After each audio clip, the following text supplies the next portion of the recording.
Welcome back to Heavy Duty Conversations. In this episode, we're thrilled to have Kevin Dye join us, a seasoned expert in heavy duty training and Mike Mentzer.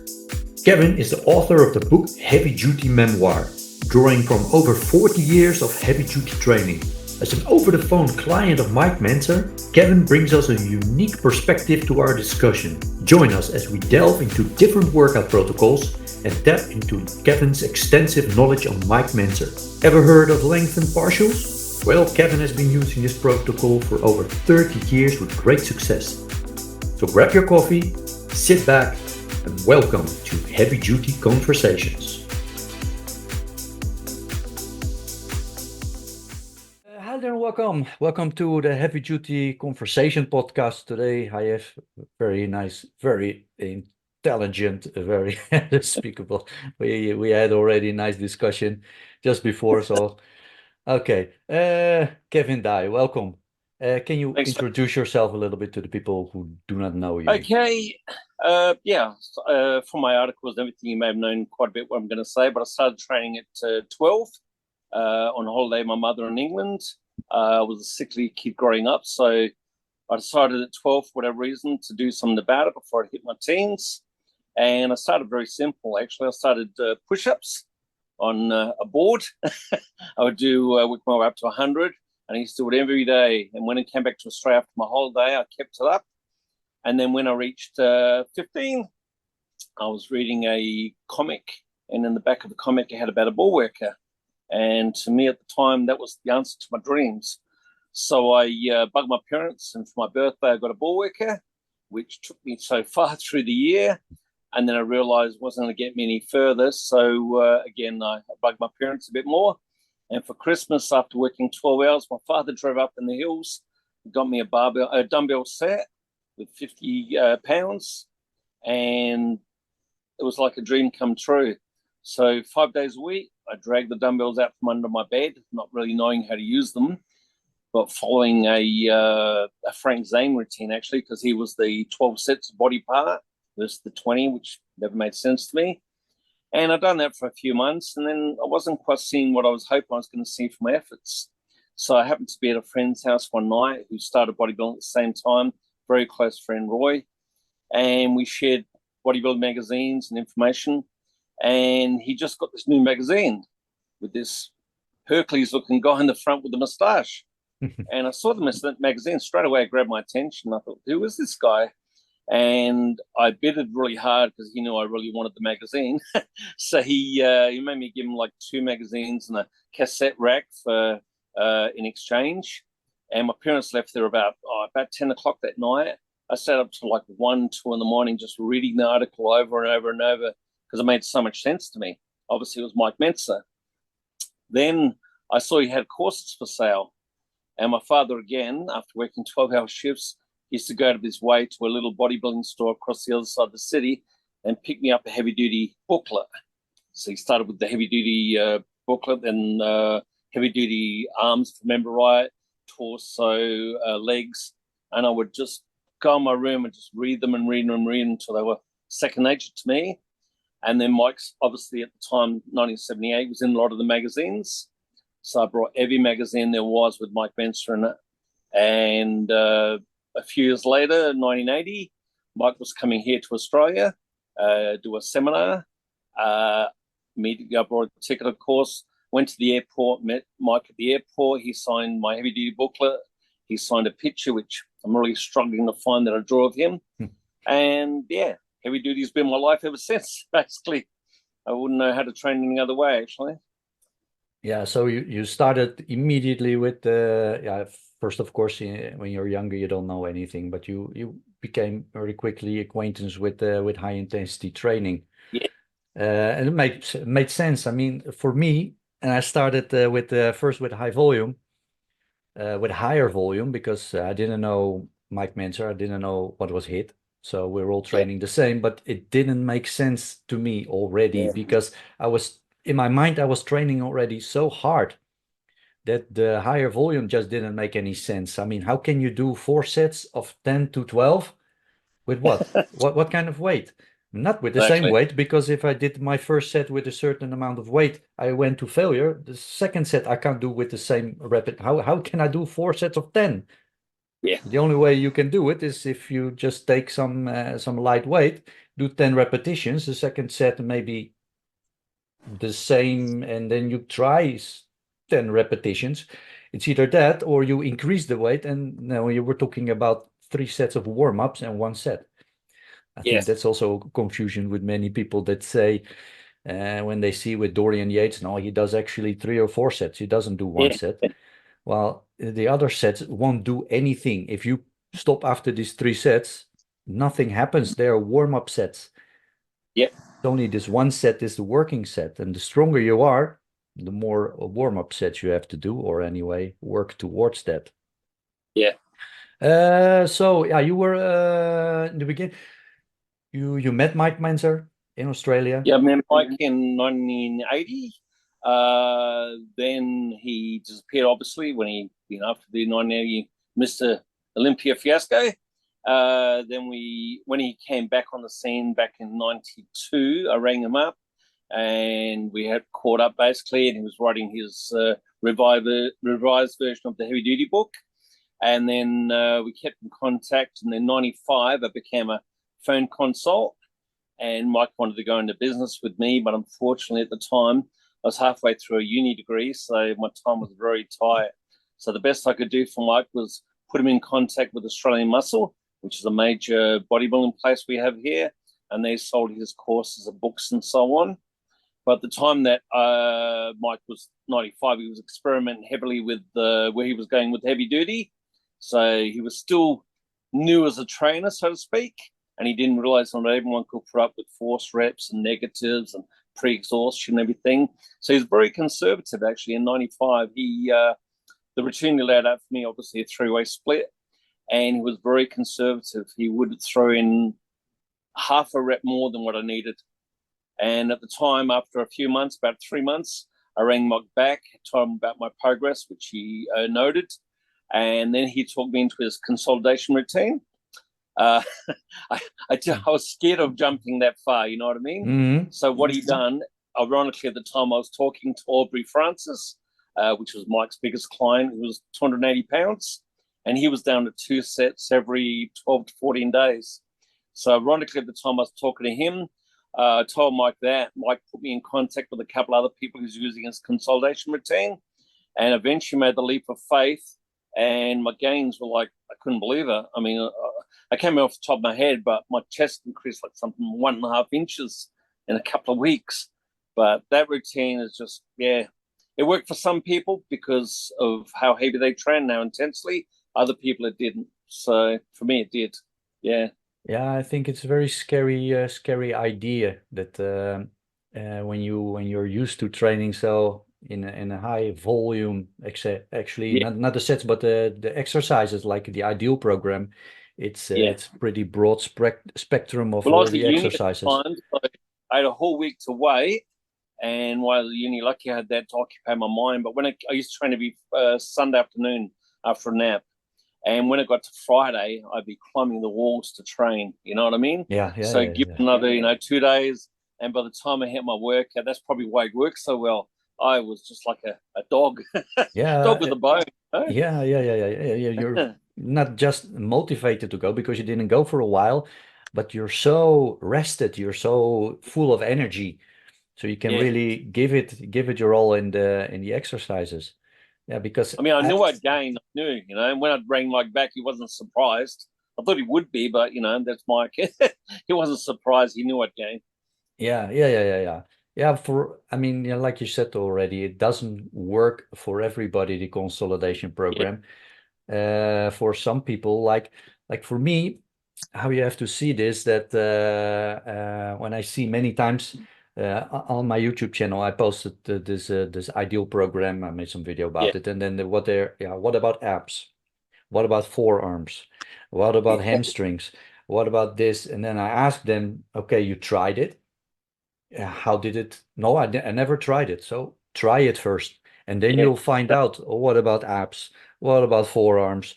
What about hamstrings? If you don't try it, you don't know. And it's Yeah. especially with the consolidation program. You do not train directly your biceps, not your triceps, no isolation exercises for this muscle, not for this. Try it and you'll find out. If you don't, and then you have a base. I started also with this consolidation program for I think I'm now in end of the month number 6, and after 1 month, I noticed already I have to put in a calf exercise because my calves were regressing, and I don't have a leg press. I cannot squat in a squat rack because I don't have that. So the exercises that I could do, my legs were growing, but my calves were getting smaller. So this I know. Okay, I have to put it in. Forearms, I never trained forearms in my life. They would look ridiculous if I go train them because comparison with my upper arm. So that's your answer. Oh, I know forearms. Try it. Maybe you're not so lucky. Maybe your forearms are not responding by just pulling or holding a weight or. So try it. You can do maybe 10 exercises, and from the 10 exercises, if you would start by the basics, you can already know this exercise is useless, doesn't help. This. Do you really need something extra for your shoulders to grow if you have a good pressing for your chest? Or I think more is where everyone looks, you know what I mean? Like, having been a gym instructor, I saw people doing every exercise under the sun. I never saw those gaining. But the people that listened to me, which I could count on probably one hand in every gym I worked in, they were the ones that grew. It actually cost me my job in the end. I actually got sacked for getting results for people, believe it or not. But I told Mike that. He said, you won't be the first, you won't be the last. But because I went against the grain, where they were after money, I was after results for my clients or their clients. And I saw people doing everything, but they weren't growing. So if more was the answer, all these people should have been huge, you know, as Mike said. These people doing up to 20. One guy, actually, I'll tell you a quick story. He was the most obsessed guy that I saw at the gym. He'd go into the corner every Wednesday and he'd pump his arms for up to an hour. And this guy's obsessed getting big arms, which is fair enough, you know, it's his thing. Then one day he comes running up to me, nearly crying, actually. He'd split his biceps down both sides. And he had these gnarly, they were terrible. You could actually put your finger in it. These gnarly splits down both arms. Obviously, he couldn't fix it. I told him what he'd done. We never saw him again. No. And he was the most obsessed guy with getting big arms I ever saw in my life. Yeah, and that's what happens. You do nothing too much, you pay the price. Yeah, people think that if you do, I mean, especially for biceps, what it is, muscle like this, and an hour. They do 3 exercises for the biceps, and I think, oh, why? Yeah, for the lower part, for the peak, for this part and this part. Yeah, but you ever tried only just one exercise? Yes. Maybe I mean, in the consolidation program, if your biceps is already growing from the pull down, because it's the first part is forearms, biceps, back, rear shoulders in some cases, and just to find out, okay, maybe this exercise is already enough, and you can do 2 or 3 extra bicep exercises, but if it doesn't make it grow faster, then why do them? Yeah, maybe you like it. I mean, that's something, of course, we all enjoy it. With biceps, he put in preacher curls to failure, and then just a half rep. He said no more than that. And he knew that I knew my body well enough. It's what him and Ray used to do. So when you go to failure, you got someone to help you, which at the time I had a training partner. And when you're going to failure, just to get the half rep, where it's past the second point, and do 1 half rep. That was it. And then every second week, you do a static. And that was all Mike said for biceps. Yeah. So, you know, I mean, that worked very well. But, man, it was hard. That was on a 90-degree preacher too, not these 45-degree jobs. So no, it's really this pulling on the muscle, really get the tension in there. Exactly. Yeah, but it's just the direct. But every exercise that you do for your back, which is a pulling, if it's a pull down, a row, it's all biceps, forearms. You can't get around that. Yeah. Even if you use straps, they're still. I nowadays I use more straps with back exercises, and not just because my grip fails, but because my forearms get too much stimulated and they're growing too fast. So I just That's want what I'm finding myself. Yeah. overlap has become a very big. I mean, Mike said to me at the time, but now I'm realizing even now after all these years, overlap is a huge thing. I mean, I had to change my routine around recently because my anterior delt was just getting too much work, so I had to pull my back with my chest just to keep down the anterior delt. Because they'd ate for like 4 days, Yeah. and that's not a very healthy way to live, you know. No, no, no. And the whole balance is gone after a while of yeah, you want to have a Exactly. bit of a balanced body. I Yeah, see yeah, this now also that from the exercises that I was doing lately, um, my shoulders are growing, side delts, front delts, chest. But I just noticed my back should have a little bit more work, rear delts. So to get that into balance, I just decided now yeah, to I have the dips for my chest, shoulders, and yeah, triceps in there, but I just do it only pump set. So yeah, experimenting with it, it's something that I like to do, experiment. And with the muscle groups that I say, well, they're not so important, I experiment with, and then maybe yeah, I find out, hey, listen, that works much better. They're growing even faster, so I know yeah. that I can use it later for other muscle groups that Well, that maybe was are my lacking. whole point. That's Mike's whole point. He wants everyone to be the individual trainer. Where everyone thinks Mike was rigid with heavy duty, was anything but rigid. I can tell you that. He was very open minded. That's why he embraced statics later on. But Mike was very, how do I want to say? He gave you guidelines, which is all he could do. He wasn't, as he said, he wasn't God or anything. So he gave guidelines in hopes that people at least try it and then become their own trainers. They learn their body and then develop it as you go along. I mean, heavy duty from the 70s through to heavy duty in the 90s was completely different. You know what I mean? It was 4 day, pretty rigid 4 day a week. Then the 80s, it became 3 days a week. And then Mike started experimenting more and more. And in the end, with the consolidation routine, it's like once a week. So you look at the 70s to the 90s, and even the 2000s, I should say, completely different. Yeah, I think it's also towards the beginning, it was more towards Yeah, him, his brother, maybe yeah, Casey, the yeah, the professionals, the ones who had yeah, the most genetics, the best yeah, genetics, use PEDs. And then yeah, later on, he got his clientele, of course, and yep, he started to think more about along the line about the big group of people that are not using steroids, are not the genetics freaks, what would work for them. And I think that's also I see this, and I mean I have to raise my eyebrows every time because it's for me it's so stupid that the people say, yeah, but Mike, he didn't train like that. No, yeah, no, he did not train like that. He was a professional with yeah, incredible genetics, with the PEDs what they were using. Uh, no, of course he did not train that because he didn't have to train like that. He could use a little bit more frequency, he could train more often. But if you are yeah, a natural and you do not have the genetics like this, then yeah, this is based on his clientele. The ideal program, resting every 4 to 5 days. What you said already, also, yeah, it's not set in stone. It's not that you have yeah, to do that. There are guidelines. And this yeah, is a message to the people that do not do high intensity training anyway. Watch this episode of my show.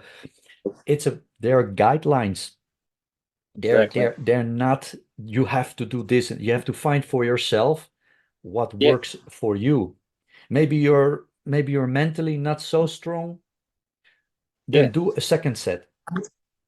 Uh, Well, Mike, John Little, the last time he saw Mike training, and Mike was using his methods at the end. When he learned that less was more, so to speak, he was actually doing his heavy duty 2 routine last time John Little saw him train.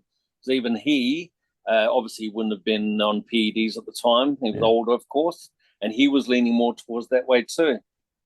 So, Yeah, of course, but you're also getting older. He was not, of course, in yeah, his early 20s, so recovery is already different.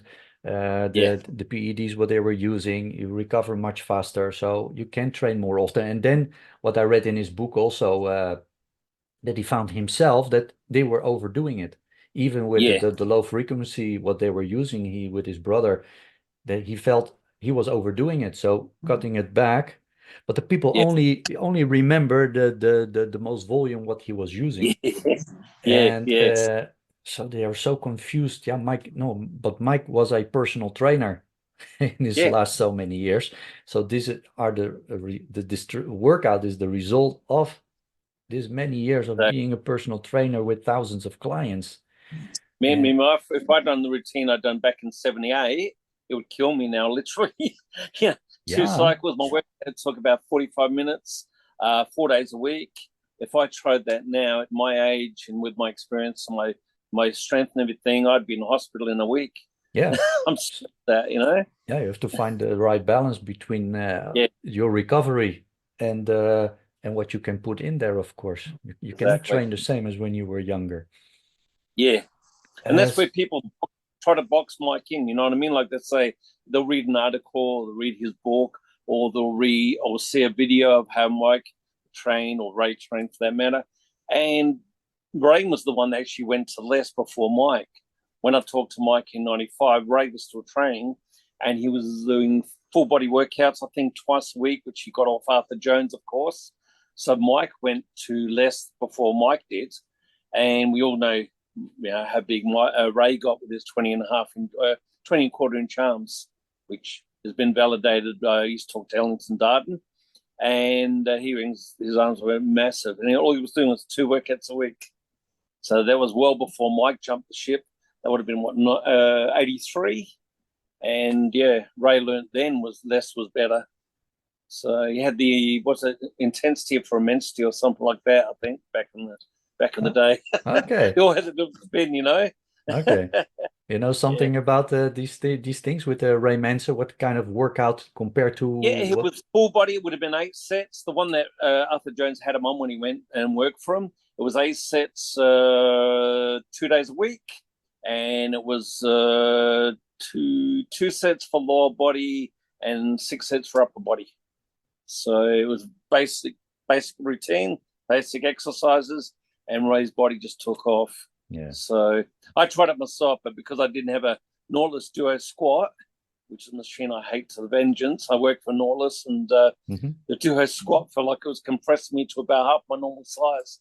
So I don't recommend it to anybody. Yeah. Okay. I don't know if you've ever used one, but it's a terrible. No. It pushes down your collarbone, and when you get off the machine after you've done a set, you feel like you're at least an inch shorter. So yeah, I don't see what catch on, you know.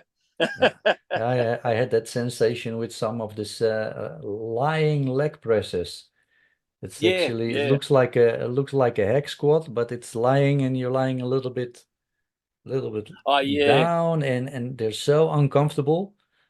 I had one of those. My neighbor made me one back in '88, and I'd done everything possible to make it comfortable. Never worked. No. I don't even know what happened to it. It just disappeared. Someone obviously stole it out of the backyard. So. But that's why I stopped squatting too. With squats, my chiropractor was talking to me for about at least 6 months, 9 months, and she kept saying, "You got to give up squats." I said, "Well, why?" And she was saying the damage it was doing on my upper back. And then one day we had a big debate when I went to the office, and it was her night to prove herself. She took an X-ray of my upper back, showed me the X-ray. I gave up that night and never looked back. The bones of my upper back were actually curling over from the heavy weight. I was up to just over 400, about 405 pounds, and it was actually crushing my upper back. I wasn't made for squats. So I gave up squats. The issues resolved themselves. My legs got bigger and shapelier. I've never looked back. Yeah. You hear this many times. The squat is not that great. We're all not Tom Platz. I mean, Tom Platz is about 5'4". He's got wide hips. He's got short legs. It's made for squats. Yeah, I'm not. I'm more like Dorian Yates. I've got small hips, and you saw the trouble Dorian Yates had with squats. His was his lower body. With me, it's my upper body. So yeah. Yeah, me too. I'm 5'11" and thin. Same as me. I have a thin build, narrow hips, so I could squat. And my highest, I think, was 170 kilos, something like this, 180 that's good. for reps. But it's not that. As soon as I went over to do more leg extension and the leg press in the gym, and I saw better results without the harm, without the danger. It is, of course, an exercise that's it's a macho exercise. Yeah. The leg press like actually also. The leg press also, because they put so much weight on, Yeah. and Oh, do only these quarter reps on yeah. the top position, never go deep enough. So quarter reps. Yeah. You started with this already. They now call it Yeah. how do you call it? How do you call it? I wrote it down because I'm It's not so got good. many different names. Longest range training is when I first covered it. So Yeah, now they call it stretch mediated hypertrophy. there we Very go. incredible name in the It'll probably science. go into In many the changes now. yeah, Rob in the Forbes called it 1/3 reps, yeah. and read many different variations of the same thing. But yeah, as you would see by my book, the Ron Sowers, good friend of mine, he was saying he studied to the molecular level, and he said the muscle fibers actually reach the myosin actin reach maximum contraction at a quarter range, and after that they loosened.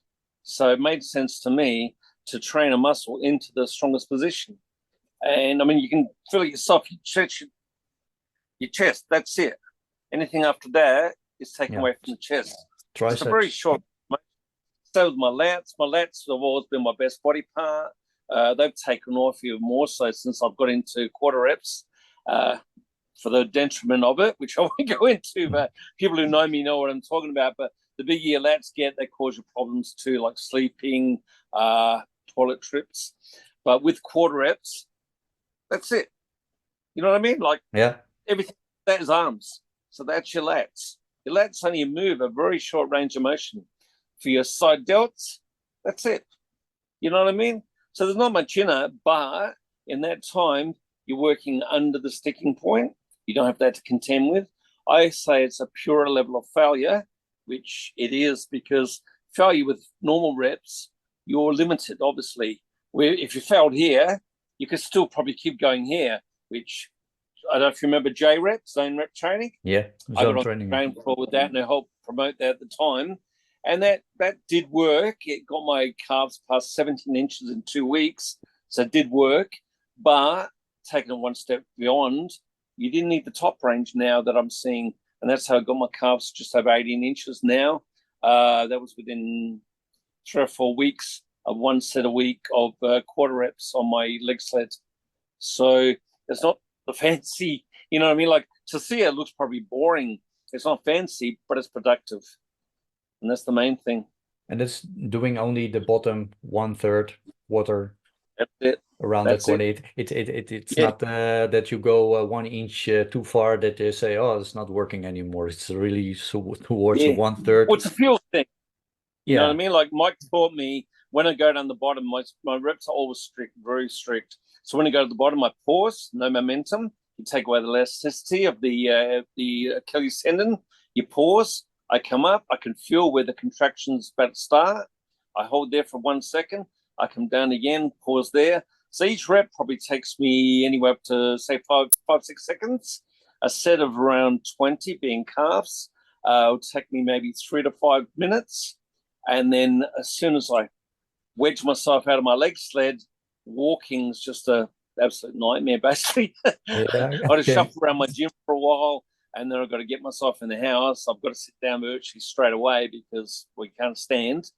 And yeah, it's working fantastically. I never thought in my life I'd ever get 18-inch calves. I mean, it's always been my goal. I started with 10-inch sticks. Big calves don't run in my family. My mother was slightly built. My father's built like a jockey. I'm the biggest person in my family, obviously. And 18-inch calves was my life stream, but I never thought I'd quite get there. I've had them around 17 and a half, and they go back to 17. Once I crack 17 inches, I find with each body part, this is something I don't know if I mentioned in the book, I find I've got to be at a certain size or body weight twice for my body to accept as a new steady thing. So when I made 80 kilos, my body went back to 78. And then once I made 80 again, I kept it. So that's been the journey all through my life. Once I cracked 100 kilos, I went back to 98. So now my body accepts it around 100. My steady weight's around 115 kilos. That's my steady weight now. If I went under 115 kilos, my body thinks something's wrong with it. So I don't know if it's for everybody, but that's been my journey all through my life, is that I've got to be twice the same weight for my body to say, well, this is it now. This is what you got to have, you know? Okay, It's interesting. unusual finding. Yeah, maybe something like that. Yeah, this of course you have the muscle tissue and the muscle volume. Yeah, yeah, So probably you get to the 80 kilos with a muscle tissue of 79.5, and the other yeah, little bit is just excess water. Maybe the yeah, inflammation, maybe that's going on, and after a while the muscle tissue catches up. yeah. Catch up. And Yeah, that, yeah, was my weight also fluctuates a lot if I after the weekend and not eating big meals or something like this, but I train most of the time in the weekend. yeah, And after the workout, I'm 1 kilo heavier, sometimes yeah, two. yeah, First of all, it depends on what the part I'm training, and so much inflammation going on. So you're holding extra water because of this. And then yeah, during the week, I see my weight going down again because it releases all the water, the inflammation yeah. goes down. So it really, it can even fluctuate about 3 kilos that I'm heavier in the Wow. beginning of the week or the end of the week. The muscle tissue Yeah, stays the same, only the volume is different and the inflammation is yeah, until I train again, then the yeah. inflammation goes up again, my weight goes up again. Well, I always had the thing in the back of my head. Don't ask me why. Maybe because we're the same height. Ray Mentzer was 5'11" as well. So I always had this thing on my head growing up, in my 20s especially, I wanted to be 260 pounds because Ray got to 260 pounds. So I always had in my head thinking it was going to be a great thing. It wasn't. No, Your feet no. don't grow up the same size as your body. And once I made 260 pounds the first time, I hated it. Going up and down stairs with my job, it was very precarious. In fact, I slipped a couple of times and hit the wall going down steps. Walking was painful, obviously, because your body doesn't adapt straight away. So now I try to keep under 260 pounds because my body basically can't handle it. And you got to remember, Ray had like what do you have, 8-inch wrists. I've only got 7-inch wrists, so Yeah. 8.5-inch wrists actually. Yeah, Yeah, I have the same. I measured my wrists because I want to try to get the perfect body, let's say. I found it yeah, from Steve Reeves yeah. and another guy. I can't remember his name at this moment, but they have this measurements that if your wrist size is a certain amount, Yeah. then your upper arms should be. Now it's not should be, but looks the nicest Oh, when it's Casey Bar. yeah when it's Casey Bar. this yeah Is and that where you got upper it from? Yeah. yeah and upper body should be so much percentage of this, and it goes on and on and on and on and on. Yeah. So yeah, then I see, okay, with my wrists, yeah, my forearms are too big. They're too Yeah. big for my wrists. They're 3 centimeters too big. And so I can base everything on my forearms, but I know that if I train my biceps or other body parts that use a pulling, or my forearms also going to grow. So I forget about that. So Yeah. what Yeah. I see is in comparison with my wrists and my upper arms, my torso has to be bigger. So Yeah. that's what I want to do now. Let's cut back on arms, just train them, but not that they may get bigger, but really Yeah. work my torso. And I think it's also very motivating me to get further with this and try to balance everything out while Yeah. working. But Yeah. yeah, that's a problem with the wrists. I mean, that your whole build, how big you're going to be. Exactly. Of course, the thicker the bones you have, the bigger you can be. And what I Well, hear I've from, always put it in perspective. You think about it this way, and this is what I've always thought of. Mike Mentzer at 16 had 16-inch arms, which is pretty good. Mhm. At me at 16 was 10-inch arms. Mike Mentzer, Yeah, honest Mike, 18 and a half inches, as big as his arms got. He was always honest Mike. yeah, So all those years, he only ever put on 2 inches, or 2.5 inches, I should say. All those years later, I've got my arms sit between 17 and a half, 17 3/4. So you work in perspective. I've done as much as I can do with my genetics. Mike probably could have done a little bit more. Look at Ray, you know what I mean? yeah, So Mike could actually got bigger than what he actually did. But again, these guys have got like 8.5 inch wrists. So, how can you go yeah, wrong with 8.5 inch wrists? You yeah. can have huge arms anyway. Yeah, but my Ray was also a little bit taller than Mike, so Yeah, that would Ray also, was 5'11. Yeah, yeah. So even if he was bigger in yeah, weight and in measurements, And when you put them together, you can see the difference. But when you see Yeah. photos from each other, then you think, Mike was much bigger than Ray. If you saw Mike's arm, they were anything but small. Yeah. I stood behind his arms, and it's a sight even now, all these years later, I can't get out of my head. I was standing there waiting for an orange juice. It was included in the seminar price. And I just glanced around because Mike was behind me. And I've met many champs since then, but no one had arms like that. His triceps were hanging over his elbows. Oh, I just couldn't believe it. I looked around and went, wow. And they were like water balloons. They were literally hanging over his elbows. And I remember driving home that night, and that's all I could think about all the way home. I met many champs. I met, you name. I met. Who's the biggest arm champ I met? Oh, Paul Dillett. He was huge. He put his arm around me. I looked very small. He nothing. Lance Dreer. He had massive arms. Yeah. Kevin Larone, Robbie Robinson. No one had arms like Mike, and that's not just saying because he's my favorite, but he had this aura. And that's probably something I can't really explain to anyone. When I met him at the airport, I looked around, I couldn't find him to start with. And I glanced around, I saw Kathy Gelfo first, his girlfriend, and behind her was Mike Mentzer. And Mike stepped with his shirt. He had a brown velvet shirt, was his favorite shirt. And the first thing I noticed was his weak chest was sticking at the top of his, And so I'm thinking, no, all this myth about Mike having a weak chest was rubbish. Anyway, I went up to him, and he was hidden up. Mike's very modest. And he saw my stuff. He shook hands. He went off. And I looked around, and he was wearing flares. We're talking about, 980. And the flares of his pants were stretching his calves. And, even then, I knew I was going to be in for a treat that night. And as he's walking around, I'm looking at his, he had 18-inch calves then or something. And, those arms, you couldn't hide those arms even under the clothes. You know what I mean? It's impossible. It's incredible sight to see. I wish everyone had met Mike. You know what I mean? Like these people that put down Mike and think he's this way, think he's that way. Mike was he's actually quite a funny guy. Because I live on Wright Road, every time we talked and he had to send me something, like send me articles or whatever he sent me, I had to remind him about my address. And when I gave him my address, he still said the same thing. I still makes me laugh. He goes, Kevin, he goes, you're on the right road. It was hilarious. To Mike, that was hilarious. But to me, it was funny too, because he never stopped saying it. He thought it was just funny. But he was a very light guy. He wasn't the heavy guy people think he is. I think Mike's staunch, that he knows it all, and he's a very staunch advocate. You're very open-minded, Mike. More open-minded than what people think. Yeah, I think he comes across like arrogant because he's... because he was confident. Yeah. He's confident in what he's saying, but I think he was not a person that if you come with counter argument that he says, no, you go away. No, he would he listened, though. We talked about things on the phone. He listened.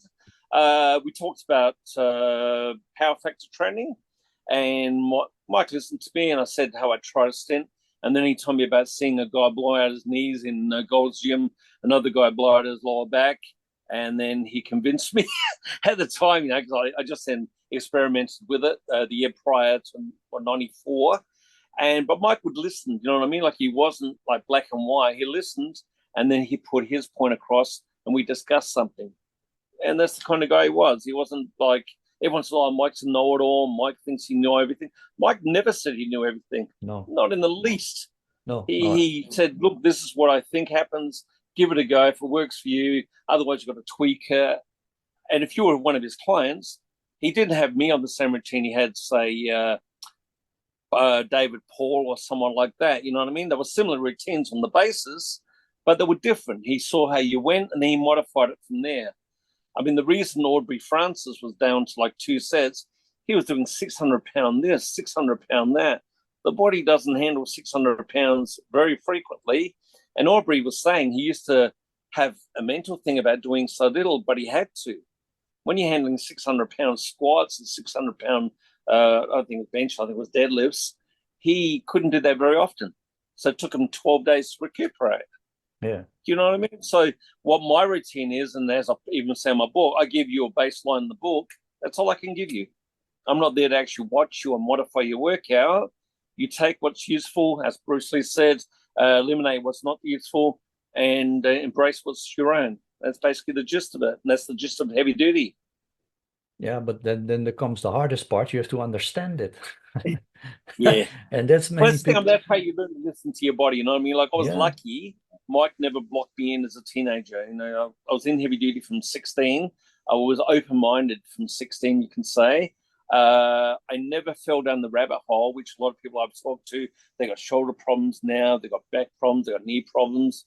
I've got no problems at the moment. I've got no injuries whatsoever. And that's why I'm hoping to say, my father turns 98 in a few weeks. So we've got great genetics on my dad's side. I still got like nearly 40 years to make gains. I plan to make the most of it. Yeah, So this understanding of the ideals of the yeah, principles of high intensity training. You have to exactly. understand that. If you don't understand it and you just see it as a program, you're Yeah, or lucky and it works for you by coincidence, or you're going to fail miserably. It's yeah. Well, it's, people are lazy. You know what I mean? They don't want to, as Mike even said, people want to be hand fed. That's how yeah, people are. You know what I mean? Like if you want to get food now, most people drive to the quickly. They'll drive to the nearest place. I want the food now. They don't want to wait maybe 5 minutes. You know, yeah, people want results now, but they won't take the time to learn their bodies. So they'll get a Mike Mentzer book or they'll get an Arnold book or whatever they'll do. It doesn't make me big in a month. It doesn't work. And I I, saw that in every gym I worked at. If they weren't huge overnight, it doesn't work. yeah. It doesn't work that Yeah, way. you're talking about different books, and I'm still remember the most confusing fitness book I ever read. I ever had in my hand. It's from Robert Kennedy, Reps. Yeah, It I got has, that. it has a book this Yeah, thick, and it's full with all kinds of programs, all kinds yeah, of different theories, yeah. and you go from really one extreme to the other. And they all contradict one another. All of them. All of them. There's Yeah, no explanation about, okay, this you should understand how the body works, how you yeah, should approach it, how you should start. No, it's just, oh, you want to try this program. Now, this program is this exercises, so many repetitions, so many sets. Try it. If it doesn't work, then go to page number 2, like page number 3. And when we were young guys, 17, 17, 18 years old, and we got this book, and it's so confusing that exactly. yeah, it's all right, it's this, it's that. No, you Yeah, have to train like this, you have to train like that, and you go to page number 5. No, you have to train like this. It's something completely different. yeah, I mean, yeah, instead of teaching people what Mike did, and if you yeah, understand and you saw the seminars and you understand that's the big thing. You can listen to something, you can listen to this on underground seminar, but yeah, if you don't understand it, you have no yeah, clue. People skip to the end. They hear the consolidation program, what he's saying. You can't do this training once a week and only do 2 sets on this exercise. What about this muscle, this muscle, this muscle? You don't need to rest like this. But if you yeah, listen to the whole seminar and you understand the whole seminar, and you yeah, understand that it's not written in stone that you have to rest 7 days. If you yeah, feel, if you find out yourself that your recovery is much faster, you can train more often. But as yeah, soon as you understand that if your recovery is not all that and you're not getting stronger, then take more rest days. It's yeah. about understanding the principles, not just follow them. Tipping point either side. You know what I mean? There's a tipping point like a while ago before I'm strong as I am now. I tried every 10 or 12 days and actually regressed. So obviously there's a tipping point where you can rest too long, Yeah. which makes sense. At the moment, I've gone back to my heavy duty roots for 2024, back to basically the routine Mike gave me, but with my quarter reps. And my progress is like off the charts. But the 2 days rest between the workouts I'm taking at the moment, I really need. Yeah. You know what I mean? Like to handle the weights I'm handling at the moment, I'll be maxing out that leg sled, which takes 300 kilos. I'll be maxing that out probably halfway through the year, I should think. Then I've got to work out what to do from there. And that's why all my machines are heavy duty, which they've got to be commercial grade. That's the downside of being advanced. But on the other hand, you've also got to cope with your body handling it too, because as good as my recuperation is through my genes, there's got to be a tipping point. Is that At the moment, I'm training everything every 10 days on average. And so far, it's working great. But if I went to maybe 12, maybe 14, who knows? I slide off the other end. You know what I mean? Yeah. And what's the exact program at this moment, what you're doing? I'm doing what I have to because anterior delts, because I'm getting a lot of work with my new Nautilus chest machine, very efficient machine. So it's basically chest and back together. Then I rest 2 days. I hit legs, which is leg sled and calf raise. And then 2 days, and then it's shoulders and arms, which is high pulls, my favorite exercise for capping off my delts and arms. And with that, I'm going up an average of 2 to 3 reps per workout. As we discussed prior, my last leg work after 2 weeks off having the flu, I went up 6 reps and 10 kilos, which, you know, I mean, who can say that at my stage of the game? Yeah. So my next work, I put on another 5 kilos to be on the safe side. I'm hoping to go up at least 3 reps, maybe 5 reps. And that's just how it goes. It doesn't stop. And that's with everyone I train as well. And what are the rep ranges? What are you looking for in the set? Because of time under load, as you know, time under load, if it was going to be normal 2 up, 4 down, it would be anywhere from 6 to 20. But because of the time under load being shorter, being quarter reps, I try to minimum 10 reps, 20 is maximum. Maybe I'd go to 25 for calves because obviously the weights are getting pretty scary at the moment, you know, up to around 600 pounds. But yeah, I try to between 10 and 20. And when I talked to Rob Forburn, he didn't even know the rep range, and he hangs around with muscle physiologists, and he was asking me, what do I think? And I reckon anywhere from 10, because you've only got, you know, you don't want to, you do a set in maybe 10, 15 seconds if you're only doing normal reps. But because of the quarters, which are about 1 second up, 2 seconds down, I reckon minimum of 10, which takes around 30 seconds. And then if I do 20, it'll take it between 60 and 90 seconds. So, yeah. And then so 2 minutes rest. Yeah, so you go up in repetitions just because, the shorter range of motion, the weights get very dangerous. Oh, scary. Yeah, I had the same. I have to also cut back. I did the quarter reps with the dips, only do the negatives. I noticed immediately when I did full range repetitions with exactly the same cadence, because I have some MP3 on my telephone that you hear myself counting the seconds. So it's 2 seconds up, 5 seconds down. So the cadence is exactly the same as full repetitions as I do now with the quarter repetitions. But I found that with the quarter repetitions, even if the cadence is the same, I had to cut back in weight. I have to go lower because I couldn't manage the same amount of reps as with the full range of motion. So you just notice with the dips that the second part of the dip, actually the raising, the last part, is actually easy part. And then you would almost think that your chest is resting, because if the repetition becomes more easy, it means that your body can recover a little bit from it. But if you do this quarter reps from the bottom position, I really had to cut back. But I did between 8 and 10 repetitions with negative only, also with a very slow 5-second water to the bottom position. But I just noticed that it's so heavy that the strain that I think it's better to go over the 10 repetitions, somewhere between 10 and 15 maybe, because the weights. You know, the DOMS kicks in quicker. I mean, the one thing I'm finding when I first started, even now, I've always had DOMS all my life, delayed onset muscle soreness. I find with quarter reps, it kicks in within hours. Like if I do a leg workout in the morning, by the afternoon I'll have DOMS. There's no two ways. I go up the next morning, I'll be shuffling around. It lasts 3 to 4 days for legs. On average, it lasts 3 to 4 days, about 3 days. But I find with quarter reps, it brings DOMS in like nothing before. Not for my chest, for my triceps, I feel it the same day. But because I usually train at the end of the day, end of the afternoon. I train between somewhere between 5 and 6 in the afternoon. So I eat and I go to bed. So the same day I don't notice that much, but I just noticed that Yeah, it's just getting too heavy because Yeah. I'm using somewhere about 45 extra kilos with Oh, my yeah, body that's good. weight for the negatives with the slow cadence.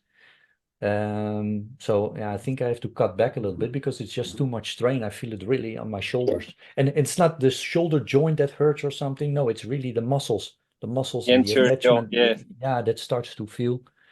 Yeah, but I love it a lot. I like it a lot. Yeah. And I read some articles because the science comes now with what you did Exactly. already back in the Yeah. 90s. You have to prove something then. And you see many pro bodybuilders using it anyway. Yeah. Jay Jay Cutler, Cutler, you on quarter Ronnie reps. Coleman, all these quarter reps. Yep. And then you think, yeah, why do only quarter reps? Yeah, because at that moment you have the most stretch for the chest. So most Yeah. stretch in this Believe it on muscle. tricep. Yeah, the most If tension I'm is with there. triceps, all my life I've searched for a decent tricep exercise. And the other week I was, just experiment. I tried wide grip push downs. I've never done those in my life. My mate, I'm training in Sydney, he tried them. He was telling me about them, Perth rather. So I tried them straight away. Instant pump of the triceps. They were aching within 2 hours. In fact, Yeah, scary because I was trying to have lunch and even resting against the table, my arms were hurting. And that's my go-to tricep build at the moment, which Mike loved push downs, as you know. But I found with the rope didn't work so good, but just slightly wider than shoulder width. That's strong enough, yeah, and they've done the job. So yeah. if I'm going to get 80 arms this year, which is more than my goals, that's going to be the exercise going to get me there. Yeah, I do So the lying triceps extensions, the so-called yeah, skull crushers, and they're also perfect for these quarter reps. exactly. And you really, yeah, because you can really look for this Yeah, feeling that you really have the stretch on, because that's what you're looking for, exactly. the stretch position. Because if you would do let's say a barbell curl and you just do it standing up, then this bottom part would not do anything because there's no Yeah, stretch position. exactly. So you have your arm in an angle like I do Yes. now. Then I do the concentration curls Yeah. with upper arm in the leg, but then I put it in a certain angle that if my arms is stretched, that is really tension on the Yeah. tendon, the most tension on the biceps itself. And then Yeah. it makes really sense to not go all the way up because this last part, of course, yeah, there's a contraction, Yeah. but Nothing, is it? it's not from the weight. Yeah. I So don't know with if you've this, seen the videos of Jason Hart. Jason Hart was a huge bodybuilder, no, and he trained with quarter reps, and his stuff was all stretched position as well. I find incline curls are perfect. I've yeah, got an arm machine which it stops you overstretching your biceps with just that quarter, and I'm going up every single workout on that. yeah, So I'm lucky. I brought an arm unit middle last year, and that's the perfect exercise because you don't have a hyperextend your elbows, and you can really dig in. And yeah. Mike, going back to Mike with the preacher kills, it's like preacher kills, but it's like a safer because you couldn't possibly hurt yourself if you wanted to. Yeah, you see scary shit going around with the preacher curls that Oh, people that's use I saw so that much kid. weight, and you see this muscle just just Yeah, snapping off. that's always been a fear of mine. That's why I've never benched. I mean, I've benched maybe a handful of times in my life. Mike always put me off benches. I'm not made for bench. People like Tom Platz and Franco Oh, Colombo they're got a lot stocky. out of it. They got Yeah, like the fire hydrant little bodies, round chest, the short arms. yeah, Uh, like you, I've got fairly long arms. So I've never got much out of benches. Declines I did, thanks to Dorian Yates, which is proven by science. And now that I've got this Nautilus chest press, it's like sitting in your car. You know how I explain it if you've never used one. You're sitting comfortably in your car, and all you got to concentrate on is your chest. yeah. And because you're locked in, you can really squeeze your chest. And when you finish, you know you've fired every fiber. There's no doubt about it. And you like to have more an upright position or more No, I towards a lean back decline? because the setting, yeah, it's like a decline in a lot of Yeah, ways and parallel. I tried this way and it hurt not hurt, but worked my anterior delts too much. yeah, This way, which you see a lot of people using the Nautilus, and you can squeeze yeah, yeah, yeah, and yeah, you'll yeah, yeah, squeeze yeah, just through your chest. yeah. And you do one set. When I first got it, I couldn't believe it. I got off, I came in, I was trying to have my breakfast. And just the motion of, just the motion of that, you could feel your chest firing. and I've already only had it a few months now, just for November, I think I got it. I'm about just over halfway through the weight stack. So by mid-year, I'll probably max out the weight stack, and then I'll probably have to put bands or see if I can put weights on the top or something, which is the nature of the beast, of course. Yeah. But by then, there should be it's about 54 now. I'd love to have a 55-inch chest. So that's always been my goal. We got this little thing in our head, You have to. I I just realized a short while ago, I want to look the same as I finish my workout and I look in the mirror. Yeah. I mean, the mirror makes you always bigger. Yeah, always. Exactly. So I want to look like him that I see after the workout, and it will never work because you're always a little bit smaller in reality. But this is something that I want to work. I see this guy and I think, yeah, I finished my shoulders and this, yeah. And then a few days later, this guy is gone again. Yeah. But I want. No, I mean, as I've got through life, I've changed my goals. You probably have as well. When I was in my teens, through Bruce Lee, more than anything, I saw him in Way of the Dragon flexing his lats. I just wanted the V shape more than anything in the world. I wanted the V shape. So my father put a chin-in bar out front of my room, and I do chin-ups, not really knowing how to use it. But I never really had lats until I grew into my 17, 18s. So lats always been an obsession of mine. But I think as you go through life, you get like, I just want to be like Bruce Lee, you know what I mean? Like, and I see Mike Mentzer and you think, well, I can't be like him because I'm not an ectomorph. But on the other hand, I can get as far as I can get on par. So knowing what I know now, I think I can get, my legs are just over 27-inch now. I think I can get them up to 28 this year.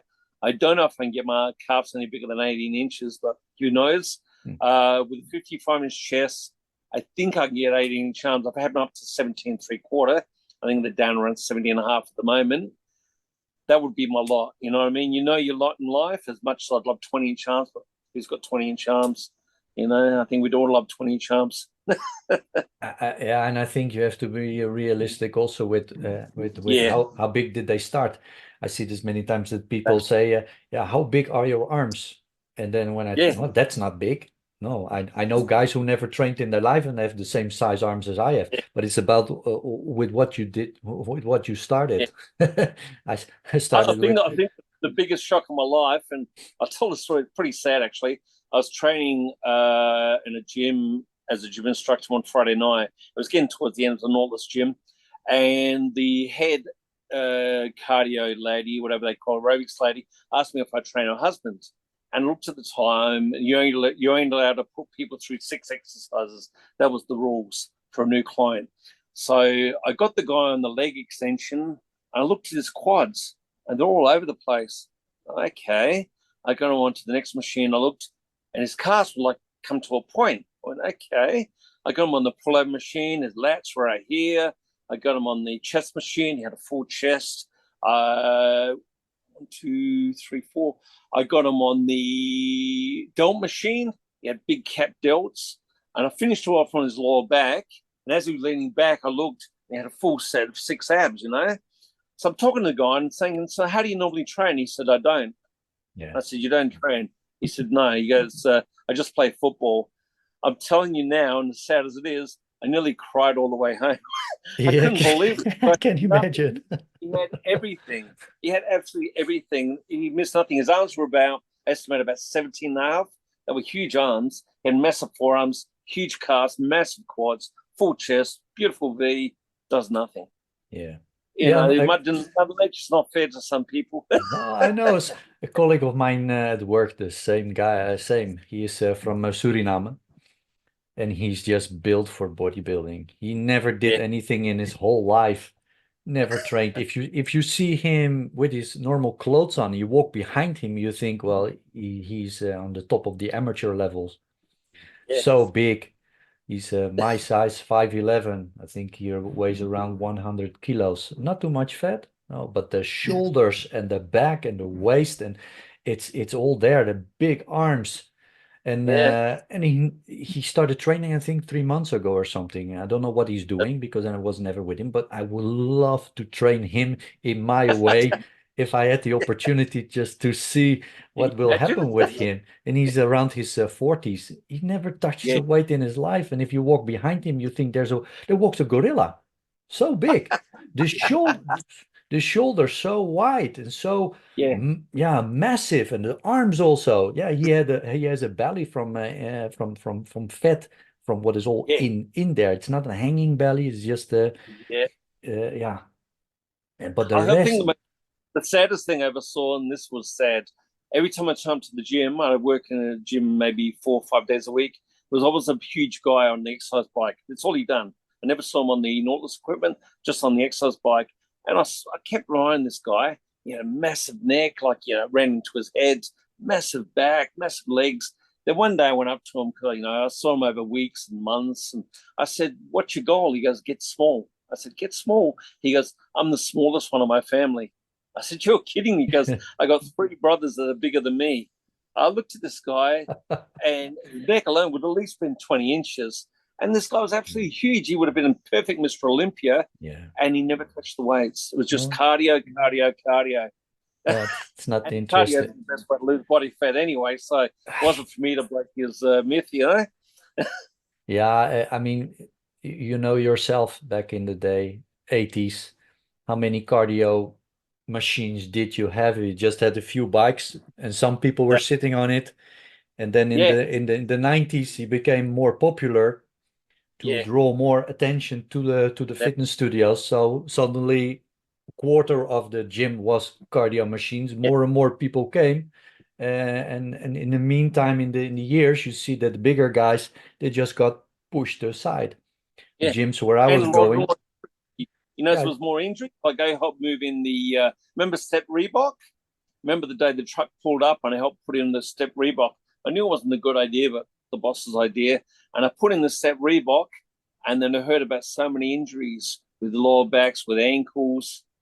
It wasn't my gym, yeah. but that's the gym. They end up sacking me for putting muscle on people. So the night I walked out, 6 members left with me. So you know what I mean? I can hold my head high. Yeah.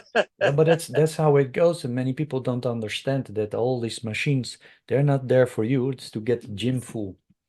Just Exactly. because one quarter now of the gym equipment is all cardio doesn't mean that cardio does anything. Yeah. The cardio Well, we had machines then. two guys. We had two brothers. One was a doctor. One was nearly a doctor. One was a dentist. They were beautiful blokes. I got along great with them. And the one that was nearly a doctor, he was on his last stages. So you imagine the stress this guy was under.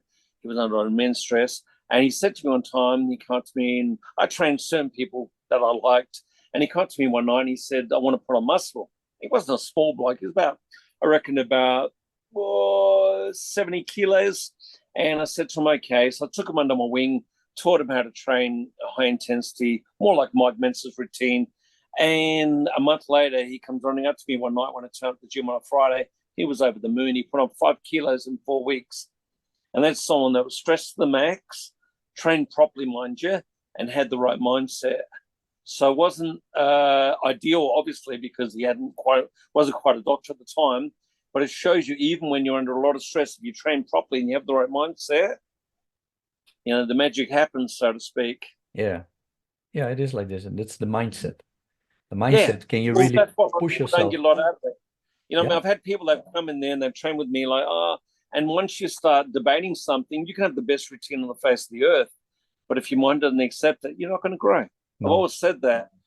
You can, I mean, people talk to me, or talk to people all the time. You only train for 6 minutes. Hey, come and join me for those 6 minutes. Mm-hmm. It doesn't seem like much, but that Six 6 minutes will bury you. 6 minutes of hell. It is. The minute I start to the minute, I mean, the way I look at workouts, and I got this from my good friend Bill Sarley, he revolved all his routines around Mike's consolidation routine, which I thought of myself, and home back and home back. Those 6 minutes are like a book or a movie. It's got a beginning, it's got a middle, it's got an end. Now, as I've said in my book, if I told you to run around the block now, you naturally pace yourself to make it all the way around the block and make it back here. But if I said to you, run as fast as possible, not 99%, not 99.9%, 100%, how far could you go? You'd make it maybe around this corner up here, and that's it. And that's the way I look at my workouts. I either give 100% or I don't step in my gym. There's no in between, you know what I mean? So as soon as I started set and through my hypnosis, it probably becomes more natural to me than most people. I know I'm not going to get hurt. I've never been hurt actually training. I know I'm going to make it through the tunnel of pain. There's not going to be any ramifications on a negative side. It's going to be positive, but it's a confidence, you know what I mean? Like a lot of people get discomfort. Oh, you got to stop. To me, when it gets to something, it's getting interesting. I mean, it sounds corny, but it's actually getting interesting. That's why I'm really enjoying it, you know? Yeah. And what's going to happen at the end? Nothing bad anyway. Yeah. But people mistake pain. Pain's only, I learned that through my hypnosis. Pain's only significant if you acknowledge it, which makes sense. If you ignore pain, as hard as it may be for some people, it's really nothing. You know what I mean? It's just a sensation. But if you take pain for what it is and ignore it, and I was learned to put it in a box on a shelf and put it in the back of the cupboard, ignore it. It's no big deal. It really isn't. And that's not to sound like, you know, I'm made of steel or I'm invincible. But once you learn how to put pain in the right context, it really is no big deal. Yeah, I know. It really isn't. And if you don't fear pain, that's the whole ethos of heavy duty. You don't fear pain because pain's a good thing for you, not a bad thing. There's good pain, which you fall over and damage yourself. And there's, bad pain rather. And there's good pain where you train to failure. There's a big, massive void between the two, you know what I mean? Yeah. So the bad pain, if you stub your toe and you're in agony, which I did last year, that was like months of, I caught my toe on the end of my bed. That's a bad pain, but, you know, I got over that. But the good pain of going to failure, you only got to do it every 3 or 4 days. Yeah. It's no big deal. Yeah, it really isn't. No, I know. I have this myself also. If I bump myself somewhere very hard, I just keep on going. I'm not going to check it. As soon as I see blood spilling on the floor, if I hit my leg, then it's time to look, because as soon as you look, you see the damage, then it can make it more worse than what it is. One time, the Friday night, I had a homemade lap machine. This before I had decent equipment in my gym. And me and my girlfriend were trying to train quick because we wanted to go to my friend's house to watch Tarzan. I hadn't seen this movie, and it was the Tarzan with Mars O'Keefe. So we're trying real quick to get to his house to see the movie. And she didn't know exactly how to use my lap machine. But if you pull down the pulley too far, or the cable, it jumped off the pulley and the bar would come down. So I'm sitting there between sets, done the warm-up set, and I was ready for my all-out maximum set. And she pulled it too far, and it hit me in the top of the head and split my head open. And you know your head bleeds a lot, especially if you got blood flowing. And anyway, we looked at the time, but I didn't have time to waste. So I just said, put the weight on. And I put a towel on my head and I actually done my set to failure. She done her set. We went to my friend's house. I didn't clean up my gym because we're in a hurry. My poor father came home from work, goes in the gym, looks, sees the blood everywhere, stays up at midnight to wait for me to come home. I should have told him, and it's actually stained. I've got carpet over it now. It's actually stained my whole gym red under the concrete. But that's hardcore for you. You know, it was running down like a wrestling match. It was running down my head, trickling down, but I had to get the set done. Of course, you're not going to stop. No, Why? I mean, as soon as you don't lose consciousness, that's what's going on. Nothing. I mean, I have the same also. My father, you know, because he'd been working all night. He got home at 9 o'clock. He wanted to go to bed, of course, because he worked for 12 hours. And he stayed up to midnight. You know, it was a lovely thing for him to do. And I go home and he looked at me. He goes, "What's the matter?" Yes, I saw the blood out in the gym. It was everywhere because it was just dripping off there. I have also blood stains on the ground in my gym, in my basement, from a pull up. And somehow, every time when I did the pull up in a certain way, I just noticed a cut on my finger. And I just thought, okay, it's from this exercise and this, but I'm not stopping my exercise. I'm not stopping my workout. Exactly. The workouts continue. And if I'm bleeding all over the place, it's my own gym, so I'm bleeding all over the place. I just wipe it off and I just keep on going, because as long as my finger doesn't fall off, or I get nauseous or unconscious, or I don't care. It's just blood. It's just a little bit of a cut. And next time I'm going to check out, I did the exercise like this. Oh, because I make a notification in my logbook that from Yeah. that exercise on, I had some cut because I didn't actually knew from which exercise it came. So I just looked at the exercise. Every time I finished the exercise, I look at my hand. Oh, it's not bleeding yet, so it was not from this one. So I went to the next one, and I found out that it was from the, holding my hands in a certain way. Just with the pull up, I just scratch it, probably Okay. next to some metal piece or something. Yeah. But it is not that my finger cut off. It's not. It doesn't do me anything. But I Yeah. think that's also a mindset that we, as a Yeah. high intensity training, I mean, we don't care.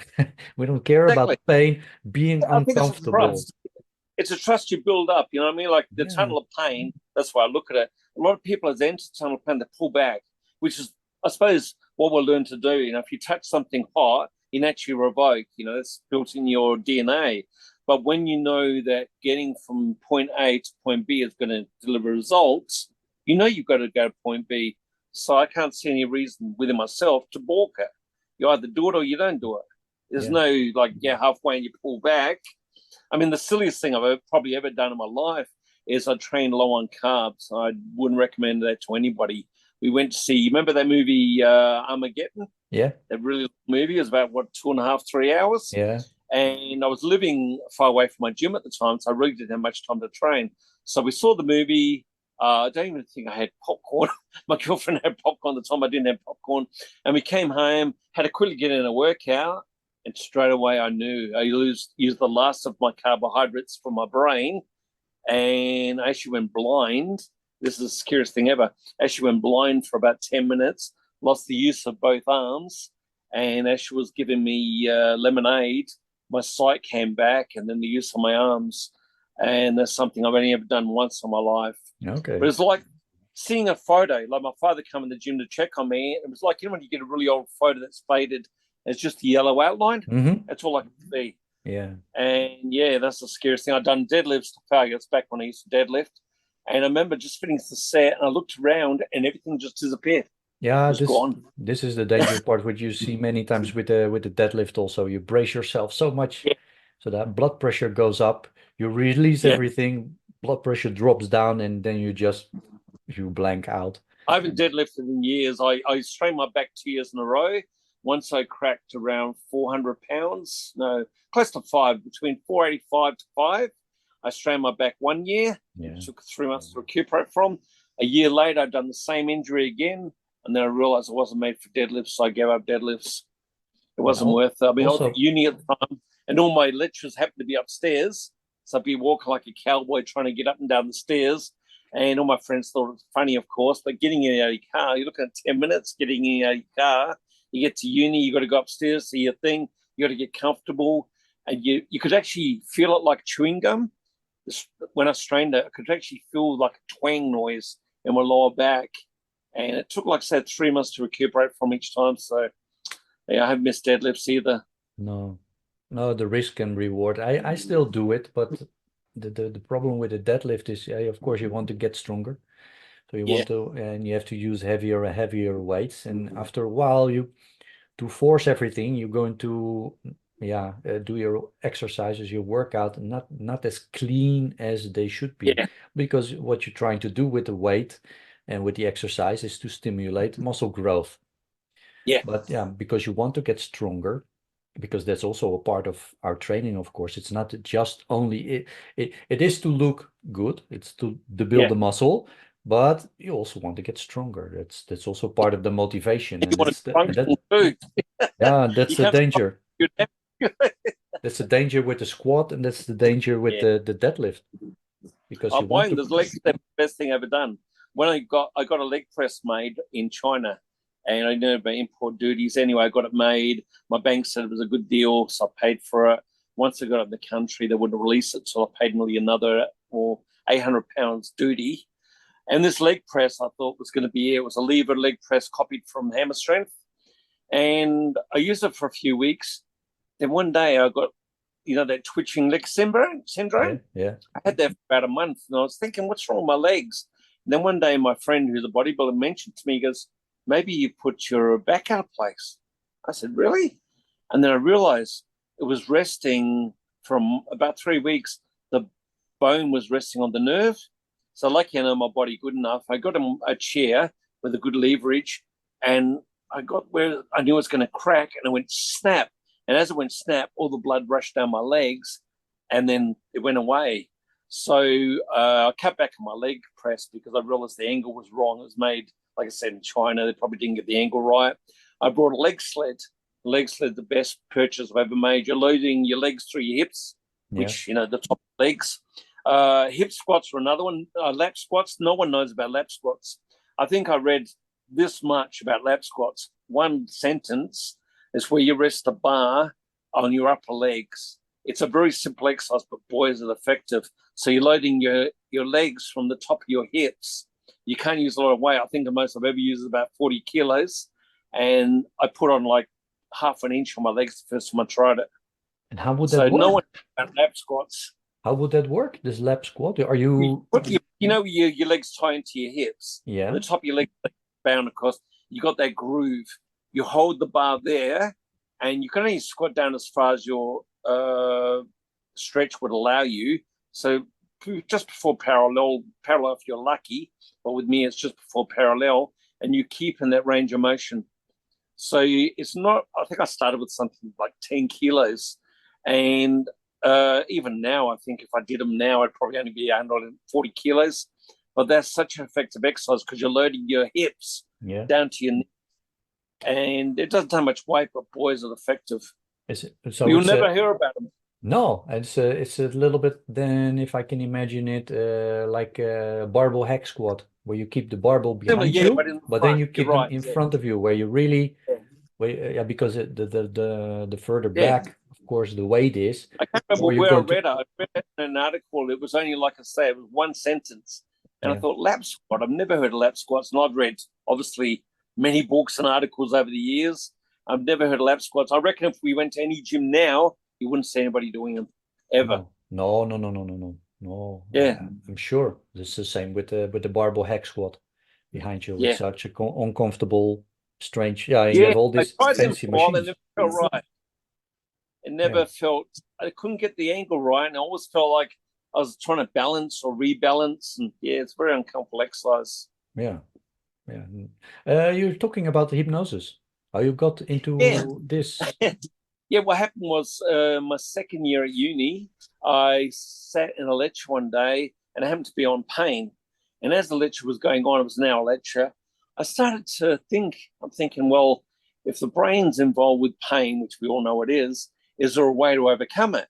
So at the end of the lecture, I approached my lecturer, and I talked to him about it. He said, do you want to see a friend of mine? He's a hypnosis. And I went to the other side of the city, and because I was a uni student, luckily, I got a discount. So I had 6 sessions, and the last one was fantastic. I remember, as funny as it sounds, I was an eagle flying around a mountain.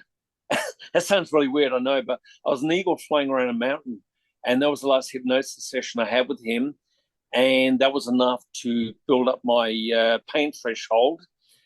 It was money well spent. I think I only paid, being a uni student, something like $160 total, which is a lot for 6 weeks with a hypnotist. And I thought I trained to failure fantastic then. That would have been 95. My intensity level was off the charts. So now the way I look at it, my pain would be on par to women with childbirth, maybe, you know what I mean? My pain threshold is like, out of the world, basically. I can take pain like even I couldn't imagine, because I've learned not to accept pain, or not to acknowledge pain. That's probably the best way to say it. I acknowledge it's there, but it's no big deal. No. So he taught me to, like I said before, you put it in a box, you put it on a shelf, at the back of the shelf, and that's where it stays. And then when you finish, you can bring it off the shelf if you want to. And that was best $160 I invested by my consults with Mike Mentzer. So I think it's also part of the journey for the set. What I see it also. I know the pain is coming. I know. So, and I want to experience that pain, because if I experience the pain, I have a more feeling of satisfaction that I did something right. It's not that you have to, I'm not Yeah, saying that you have to experience this pain to get a good set to, no, I mean your improvements, that's the proof you did something right, but I want that experience. So I know that if I start a set, it's all good. It's heavy, but it's all good. And I know the pain is coming. And I want to yeah, experience that pain. And as soon as I experience it, I want to go further as far as I can yeah, without harming myself, of course. And I think that's also part of the journey of the set and of how to make it that it actually works. If you yeah, do not if you cannot handle that pain, then you cannot go further uh, to exactly. to to get the results from that one set. I think even Arnold Yeah, Schwarzenegger said it in Pumping Iron that you have to yeah, go through the pain barrier and blah blah. I don't know how much is worth truth of it that because 90% is all sucked out of his thumb and to provoke people to, yeah, to make a story. But yeah, yeah, he knows yeah, also. Yeah, you have to go through that pain barrier when yeah. Well, he you couldn't train when he went and trained with Arthur Jones yeah, I because it heard was about he story. Yeah, Australia. He lasts very long, and that's yeah, the whole point. People like Casey Vieta, even Sergio, he struggled to, but he was at his biggest training under Arthur Jones, which I'm actually reading at the moment. The history of Nautilus book I ordered just for Christmas. A great story. That's how Nautilus started through to the rise and fall of Arthur Jones, or Nautilus, I think it is written by his son. And I've always been interested in Nautilus, of course, because the best equipment available, better than the hammer strength, I reckon. But yeah, a lot of people can't, what's the word I want to say, can't grasp the pain. I've trained many people here. One time I had 3 shifts in my own gym. How many people are training with me now? None. yeah. I know the They story. come in, I they know oh, it. this is going to be great, and then when they Yeah, realize that it gets harder, it doesn't get easy. It's not like riding a bike, it actually gets harder. yeah. Slowly people realize they didn't want it as bad as what they thought they did. And now I've got no one training with me. So that's Yeah. fine. But it's also something. It's something that has to be there already in your head Yeah. that you go for that, and then it's something that you have to build. Yeah. The stress limits in your head. You have to build this also. It's not just only the physical. I think I put in my book about the roadie, didn't I? About the skinny roadie. Yeah, I think I put in my book. They were training him at a gym. I helped move all this equipment in one day, and he came up to me, this little skinny guy, like he was only about 68 kilos, maybe not even, and he really would need to put on size for lifting heavy music equipment every night. And they've been training him for 3 months. He hadn't changed. I feel sorry for the guy, but it wasn't necessarily my job because I only worked at that gym twice a week, which was a Wednesday night and a Saturday. But I took him under my wing. I explained to him, I sat him down, explained to him about how heavy duty worked, how you only need this much, you don't need the volume and that. And I didn't see him for a little while. And he ran up to me, it's only like 2 weeks, and he put on 5 kilos. And he was over the moon, you know what I mean? Like he hadn't put on anything for 3 months. And suddenly he realized. And I like to think he's one of the guys that got it and he kept with it. But yeah. the people that come to get help in the gym that I did help, they all grew. They realized that maybe this hard workout isn't for me. You know what I mean? Like as good as the results were, maybe I don't have the mindset. And they grew, including the women, and then suddenly they disappeared. Yeah. You know what I mean? Sad because they look great with the extra muscle and the extra shape and that, but then they couldn't cut it mentally, and No. that's a sad part. Yeah, that's I think is one of the most important things. But also when you go train, you like to do it. Oh So yeah, if you if yeah. you if you like something, then you want to do it as many times as possible. Well, I There. mentally prepared the night beforehand. I got that from Tom Platts. I mean, I've already done my workout before I step in the gym. I've done my workouts. The last thing I think about the night before I go to bed. So I've done the set. I've gone to failure. I've felt the movement. And it's just a matter of getting in my gym and doing it after that. I've Yeah. already done the work. Yeah, you prepared yourself already. Yeah, I do Yeah, this. I do this also. I even use it to fall asleep sometimes. If I, me too. even if Every the, night. yeah, even if the day that I trained or the day before or Yeah, the day after, then if it the day before, then I'm going to think, okay, I'm going to do this and I'm going to do that exercise. Um, and I notice already the feeling, and before the workout is finished, I'm sleeping. It yeah. helps me That, fall that's asleep, and I mean, it's I've got also tomorrow, so the last thing I'll be thinking about tonight before I go to sleep would be the feeling of high pulls, push downs, and machine curls. And I'll go through the set, the feeling, the actual movement, everything, the failure, of course, the pain that's going to come. So when I step in the gym tomorrow morning after I walk my dog, it's just about going through the workout. Yeah, you're prepared. You know what I mean? And I already know now, because I've already progressed in my mind, progress is going to be tomorrow. There's no two ways about it. It's not going to be if, it's going to be a matter of and. yeah. You know already what the ending is going to be. Yeah. You keep a It's log? going to be 2 reps on every exercise, maybe 3 if I'm on a good day. I put up a lot of the weights from last week, but even then I expect to see progress. High pulls, one of the best things I learned from Bill Sarley. Do you know about Bill Sarley? Yeah. Bill Sarley worked with Mike Mentzer, and me and him became close. And on his mum's deathbed, I took over his question and answer for him, you know, which was nice. I just tried to help him out. And Bill was always, all his clients were based around the consolidation routine. So he got me down even less than what I was doing. And I'm thinking, that makes sense. So me and Bill got along great, and we still talk now and again. But with Bill, he was a very smart man. He took Mike's final words and then he evolved upon it. And that's also my mindset now, is that why do an extra, as you said before, an extra bicep exercise if I can make this one more efficient? So when they go to machine curls tomorrow, I'll put in a static maybe at the end. I haven't done statics for a long time. I just put in one static hold at the end. That'll be it. Yeah. That'll take every fiber on my bicep as far as it could go. And I know this time tomorrow I'm going to be in a lot of pain. And people don't understand that you go over that. Oh, I remember having lunch a couple of years ago, and it actually worried me. I was having lunch with my father, and I was sitting there trying to have, I think I had Chinese, yeah, really. I had Chinese. I was trying to scoop it up, and I kept looking down my bicep, and it was like twitching away. And yeah. It actually got me worried because I had to drive. I had it yesterday. It was yesterday? Yeah, yesterday I trained. And then later I trained the day before on Friday. I trained my upper body. And then after this morning, I went to, yesterday morning, I went shopping with my wife, and I was just holding the groceries. It was not that much, just a certain position, and it just felt my arm twitching and shaking. I had to put it down because I felt it cramping up. Yeah. And then I know, okay, I did something right. I did the right thing, and now it's waiting. I walk my dog. My dog knows that I got training because he has shorter walks. I walk my dog anywhere because he's a husky, and we're in summer here, so he's got a big thick coat. So there'll be a fair and I'm walking anywhere from 4 to 5 in the morning. And he knows the day I've got training because it's only like a 20, 30-minute walk. Any other day it'll be an hour, hour and a half. So tomorrow I've got Delts and arms, so it'll be a half an hour walk up the road. I'll be going through the workout, and he knows, basically knows he'll head me back home. It's amazing how they know. Like this morning, he knows I didn't have training. I normally have training, it falls on whatever day. He knows I didn't have training, so I went for a long walk today. But tomorrow he'll know that I've got training. He'll feel it through the vibes. So he'll know 20, 30 minutes, we'll turn around, we'll come home.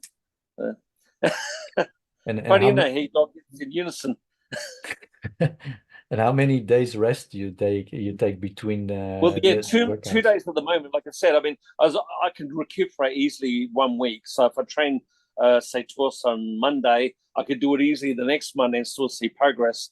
But I talked to Knife BB Pro Rogue a few years ago, and he was telling me the way him and Mike were training, and obviously they went hence at the time. And I started thinking about it. I thought, I haven't taken 2 days off between workouts for a long time for me. I usually take 2 days after legs because I find with me after legs, I lose really a lot of interest to train. It kills my enthusiasm legs. It literally does, at least 2 days. So I had to switch my routine up for my normal push-pull legs to push, as I said, or torso rather, legs, delts and arms. But yeah, with 2 days between, by the time I hit my torso again, which will be Thursday, I guarantee the weights I've added to my Nautilus and my pull down will it'll be nothing. I normally add about 5 kilos, which is a big jump. But even then, if I make the same reps, I'm happy. If I see at least 2 reps, I'm even happier. And that's just not me. The people I train, they report back to me, and their progress is basically identical to mine. And again, the quarter reps, intermittent training, very short workouts. It doesn't take much, and that's what people don't really get the whole idea, which you do, obviously. Yeah. When you do everything 100% and you got your mindset 100% and you know you're going to do it, you know you're going to be, I mean, if I train now, I know in 10 more minutes I'll be sitting here resting. What's 10 minutes out of my day? It's nothing. No. Yeah, you say it's 10 minutes, but the first few hours you're not. Anyway, I'm not a pleasant guy to be around with. I still get scared. I mean, I don't know about you, but I still get scared, especially on leg day. I mean, I've always got scared of leg day. I know what's to come. I know the poundages. And as I'm sticking on these extra 25 kilos, I see the bar start to bend a bit. I feel that, you know, the bounces I get in the machine. I hope that the manufacturers made the machine to the specifications of 300 kilos. I still get scared. Yeah. But when I finish and I got the thing back in place, I'm walking away. I'm not scared anymore. No. But I've always got scared for every workout. I mean, if I didn't get scared, something would be wrong. You know what I mean? Like, it's silly, but if I don't get scared, I know something's wrong. Yeah, especially for the exercises like a deadlift, the squat, the leg press, all these even heavy. High pull's a very heavy duty exercise. I do it on my Power Tech, which makes it alongside of my body and very isolated. But even then, you got the lever arms, plus I've got up to 135, nearly 140 kilos now. So with the bar, that would be like 160 kilos. That's still a heavy weight to lift up. Yeah. You're only moving a quarter, but you can feel it down your whole upper body. And sometimes even down your sternum, because when it's at the bottom, it's pulling your sternum as well. So everything you do as you get advanced tends to hit everything else. And I think that's the biggest, what's the word? I won't say downfall, but the biggest concern, the more advanced you get, is eliminating overlap, which Mike had trouble with himself, and trying to keep the low overlap, which is impossible, to a minimum. You know what I mean? Like, even when I hit my legs Friday, the next day I can still feel it a little bit in my upper body because you're holding the thing, you're tensing. I feel a little bit in my forearms sometimes. You can't help it. No. It's the way we're made. You know what I mean? Yeah, and I think even when you do a leg press and you're squeezing the handles, you're going to feel it in your forearms because at the moment you're squeezing so hard, and it says you don't have any control in using your hands and your biceps, so you can have even. But it's impossible, isn't it? Yeah. I mean, Arthur Jones said I try to use a neutral grip as much as possible. I try to keep my face as poker as possible. But when you're on the last rep and the pain shooting through you, you're vibrating up to the last rep. I think you'd have to be a robot not to tense everything, you know? Yeah, and I don't see the problem. I don't see the problem if to like that you have the neutral face and things like this. It's absolutely no problem to make sounds, to make strange faces, to I mean, I think they went a little bit. Yeah, I think they went a little bit too far with it also, that you have to have a apparently Arthur Jones could do it, but he was one of the few people who trained himself to do it. But as much, I mean, I've tried to hold it's actually caused me concern in the way, because you try to hold it inside, which is unnatural. Naturally, I'm going to make out some noise. I'm going to have, you saw Mike Mentzer when they hear the pain, you saw Gracie Vietz or anybody else, Dorian Yates. You can't help it. No, your body does what your body does. When you do those last few repetitions, you're squeezing so hard, and I say I don't see the problem to keep a neutral face. But it would give some benefits for what? But what would happen if? I mean, the reason why I'm holding and I'm squeezing is the only way that my neck is growing. I don't have to train it separately. It's all with the heavy exercises. It makes me squeeze so hard. On calf raise, I get to around, say, 18 to 20. That's when the pain's really starting to sear into the muscle. And normally I can do at least another 5-6 reps. And that's totally at the pain zone. Yeah. Like I do have I got another one? You do another one? Have I got another one? And that last rep, I barely make it do the quarter rep. And then I got to reach around, find the arm. By that time, my face is contorted, pain shooting up and down my whole body. I can't actually get out the machine straight away. It's impossible. Mm-hmm. I've got to leave myself out of the machine. Then I can't walk. Of course, I've got to shuffle for a while for the lactic acid to get out. There's no way I'd be able to keep a poker face. No. No way in the world, even if you paid me. But you know the reasoning behind it? Well, yes, the way we're made, aren't we? I mean, you stub your toe. You're not going to stub your toe, for example, and just keep a straight face. Straight away, your body's contort, Yeah. But this is concentrated pain that you've embraced and you've produced yourself. Your body even I've tried, like I said, I tried it in the 80s when I heard about it from Arthur Jones, but it's just, I can't do it. I've tried. You can't keep a neutral face when you're in pain. But what was the reasoning behind it? Too. But what was the reasoning behind it that Arthur Jones said? Well, You Arthur have to keep Jones, he said that you're taking away unnecessary tensing other muscles, which makes sense. If you're concentrating Yeah, on no, it's tense with like your forearms, it's your like face. this. Yeah, I mean, we call it if I we call it in Holland mierenneuken. And it's Yeah. called, if I translate it, it's fucking ants. It's, and I think when we say decent, it's splitting hairs. Yeah, I mean, it's this. I mean, what? Okay, now I make some faces like this, and now my biceps don't grow as good as I would go. Like, it doesn't make any. I think they went. I think they went too far with it. Yeah. With trying You know, to. Mike never talked about it. Mike never embraced it. No, it's And, this you know, nitpicking. It's Mike never this. embraced it. Yeah. It's It's like, you nitpicking. know, remember the old thing about lifting laterals with your pinky thing? I Mm-hmm. tried that for years. It never worked for me, ever. And I tried No. every level of lateral there was on the face of the earth. And this Yeah. lifting with your pinky thing, that never worked for me. No. That was another mystique dogma. Yeah, it's the same as that you should do lateral raise, and when you do it a little bit too rough, then you're going to use your traps. Yeah, so what? Yeah. So what? I mean, Then your traps are growing. If you have traps yeah. like this and your shoulders look like crap, Yeah. okay, I understand this. But if you're doing a lateral raise and your side Yeah. delts is growing and your traps are growing, Yeah. what's the Yeah. problem?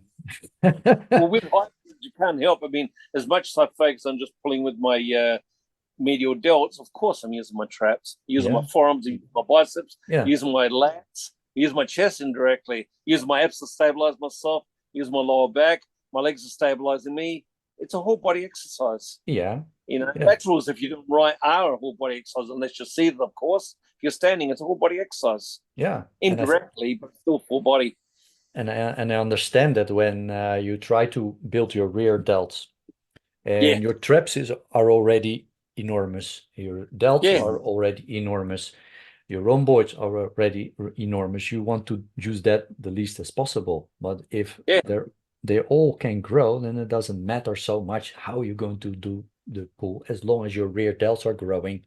And I think maybe Mike realized that too. You notice in the earlier machines, he put in like leg curls, he put in leg extension. He wasn't such a big fan of leg extension. We talked about that. But my hamstrings, I barely trained my whole life. I've never got barely anything out of leg curls. My hamstrings have always bulged, always, from the negative of working my quads. Yeah. I mean, they're not so inferior that suddenly they're going to stop working, could not concentrate on. Just the lowering, because I lower with my hamstrings, they've always grown. Yeah. Which eliminates my routine. Yeah, that's you also see with the consolidation program. There's no hamstring curls. But if you do the deadlift, maybe they grow from that.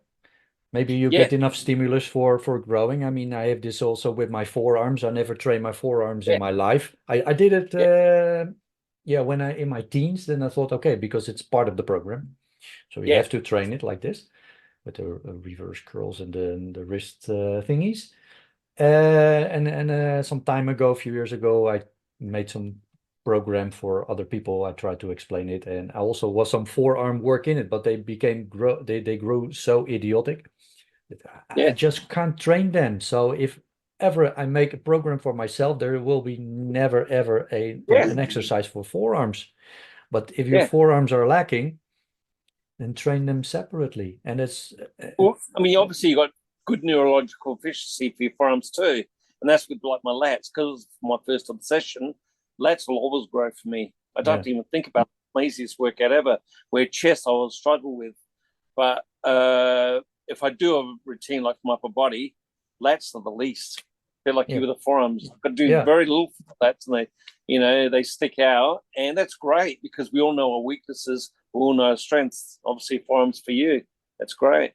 Yeah, for me, my lats are my weak point. So I have to focus a little bit more on my lats to get them bigger. And if I would do only the pull down and the deadlift, it was not sufficient for me. So I had to change a little bit to make it personal for me. So all these muscles. side effects come. Remember, I warned you about the side effects. Yeah. But think of that. Honestly, it comes to side effects. Like in my car, I got a sports car. I don't fit as well as I like with my back. I go place. I didn't sit nicely on the chair. In fact, when we had Santa school before I started Santa season, I broke the chair. Actually, chair broke. Embarrassing in the middle of the Santa school.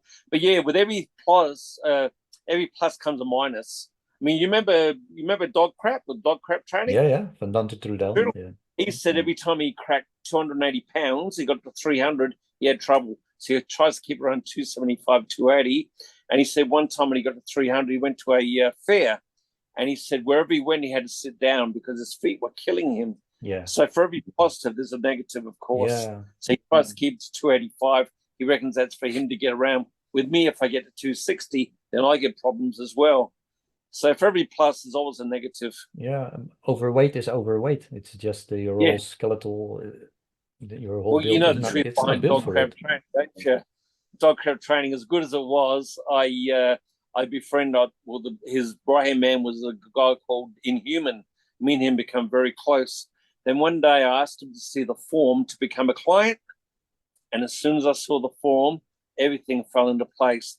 The first about half to 3/4 of the first page was about steroid cycles. And so that makes sense. But it's good that they're open for it. It's about cycles. Yeah, but I think it's open. It's good that they're open to it, open about it. Dog crap never pulled in punches, but to be a client, that's why you notice it was always 4 to 6 weeks. On his routine, I never lasted more than 2 because I can't keep going to failure over and over. And I find after 2 weeks, and I talked to Dog Inhuman, he goes, "Can't you last more than 2 weeks?" I said, "That's it for me." He couldn't understand, but then again, my level of failure being natural versus his level of failure being on PEDs would be completely different, you know? Yeah. That's completely different, and but maybe even on PEDs, it's a program that you should do for a certain amount of time and then back off again. And it's not something that with if you do the workouts from Mike Mentzer correctly, you do not have to back down anymore, because the point of overtraining, that you should be the one that is keep an eye on it. And if you feel that you're overtraining, take a few days extra off. You can keep on going, but this is really, you try to overtrain yourself in a certain period of time, and then you back off again, and then you get the results. And how long that is. Crab meant well. I mean, he's a nice guy. We got along well. He meant well, but he didn't understand for the average person like me and you. Just talking to him, his suggestions, he didn't understand. I mean, even he trained. You saw the way he trained at the end? His last routine oversaw, he cut his body into like one body part or maybe 2 over 5 days a week. Even he couldn't train more than that. Yeah. So in the end, he was training like chest by itself on a Monday. This is just an example I've got on my computer. He was training arms by themselves. Then he trained shoulders by themselves, lats by themselves, and legs by themselves. So even he had to break into, as I said in my book, small bite-sized chunks. Yeah. Which makes sense, you know, as you're getting stronger, as you're getting bigger, you can only do so much. Yeah. And I mean, this guy, you've seen Dog Crap, he's a huge guy, Dante, but even he could do a lot at the end. So it comes to all of us in time. Yeah, I saw it. I think I saw it passing by. I'm on Instagram following him, and then he said that there were some things that he did not agree with Mike Mentzer, but he said also in the same sentence that he never read a book from Mike Mentzer. That was and then we go back. That was a bluff, actually. He copied Mike. That's a fact. But he didn't want to be associated with the high intensity crowd, so to speak. So he had to be his own trainer, so to speak. So he was associated. Anyone with, I mean, you know as well as I do. Does it look like Heavy Duty? It does. He copied a lot from who was the huge guy? Trevor Smith. Mm-hmm. He copied from Trevor Smith, and also he copied a little bit from who's that guy that died? I can't remember his name, but he copied from someone else anyway. So his routine was very much a copy of Heavy Duty as the basis. You can see that obviously. Then he copied from Trevor Smith, but he didn't do the drop sets. He done rest pause. where would he got rest pause from? No one talked about rest pause until Mike Mentzer talked about it in 1980. I didn't even know about rest pause myself until I got Heavy Duty 2 in 1980. And then once Mike Mentzer talked about it, even though it was an old style system, now everyone knows about rest pause. But no one knew about it in the 80s. I didn't know about it. And I'd read everything, Yeah. But rest pause, I reckon, is one of the best things for the home training too. Yeah. I love rest pause. Yeah, I use Only it. one. Yeah, I use it. I train alone, and I use it many times if I reach failure. And I have this when I reach failure at the positive part. I can't finish my positive rep anymore. I don't have the satisfaction. So I wait somewhere between 5 and 10 seconds, because then I know I can raise the weight again and use that as a rest pause to finish off my slow negative. And then I have the feeling that, okay, this is done. Maybe I would have this. 3 deep breaths. I find 3 deep breaths enough to, like for pull downs, I'll go to failure. If I don't feel like, or I feel like I can do a bit extra, I'll stand up, take 3 deep breaths, which is 10, 15 seconds. I'll get down and say I've done, say, 12 reps. I could do maybe 5 or 6. And that takes my lats as far as they possibly can go. Yeah. Yeah, I got that thing from Dorian Yates. He said, but say 3 deep breaths between reps. So I gave it a go, and it really works. Yeah, you put in the oxygen back in the muscle. Yeah, Yeah. you really have to use the deep breath. You first, with the deep breath, you also get a little bit more relaxed, because at the end of that repetition, you're really in a flight mode, fight or flight mode. And so you have to calm down a little bit, but not that much that your muscles start to relax. But with the breathing, of course, you pump in more oxygen in your blood. So yeah, your muscles are ready again for 1 or 2 extra repetitions. Yeah. I don't go on everything, very selective where I use it, but yeah. Yeah, I use them only. I only use them in that way. You use that? Sorry? Do you use statics yourself? Static holds? Sometimes.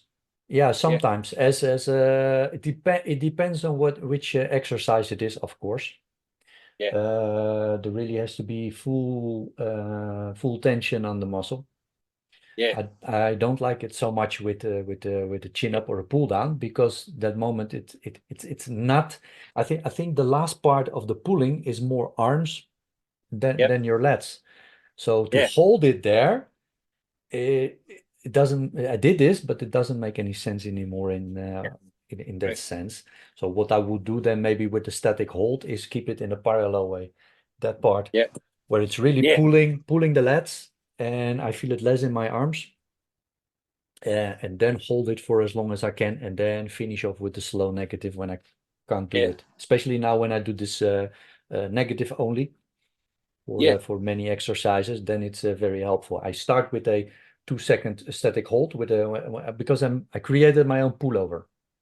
Because back in the day, I used the Nautilus pullover machine, what we had in the gym.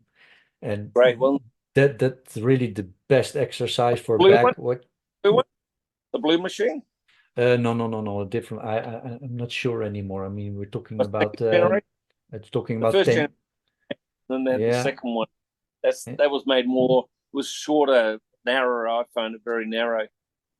Yeah, it's of course your whole how your posture is, how you can hold and how wide it should be. But that was the best exercise for my back, and I don't have it anymore. I train in my own. I tried to get one. I've wanted one my whole life, but out of my price range. Yeah, it's perfect exercise. So I try to imitate that at home. And I was training with resistance bands for a while, just to find out how it works. Some people follow me. COVID started, and gyms were closed, and they asked me about, can you do something about resistance bands, how it works, how if you can make it work. So I was trying to play around with it, and then after a while, I thought, well, I have a pull-up bar, put it in the doorway, hang the resistance bands over it as a loop, and loop my elbows in it. Good idea. Then you're really pulling yourself only from your elbows. The only thing what your hands are doing is actually stabilizing a little bit of the resistance bands, that if you slip out of it, that you're not lying on the ground, because that would be not so nice. So yeah, you really have it on the edge of the bands go here, and you really pull Yeah, yourself up only on your lats, and it feels yeah, great. And this I'm yeah, doing now with the negative only. Also, I start with this point, so the last quarter reps, and then yeah, only do the negative, and you really feel it, yeah. really stretching, because it's really everything comes from your elbows. Your arms are But not getting tired. the way that I do pull down, I maxed out my power tech. It only takes 300 pounds. So I maxed that out before Christmas. So I had to invest in a new lat pull down. This takes 800 pounds. So I don't expect to max that out any day soon. I know. Took me about a day, nearly half a day to put together. It's very heavy duty, as you can imagine. And this, because of how heavy duty it is, and I use a parallel grip with pull downs. I've got a special one of those carbon bars, Hmm. and just that motion there, my lats right in the insertion all the way through to the waist, and that does an awesome job. Yeah. But if I ever get up to 800 pounds, I think my lats will be as big as they'll ever be. I doubt I'll get to 800 though. Yeah, I think That's a that's lot of also, weight. I think it's a problem also with many people with the pull down or with any back exercise, the feeling.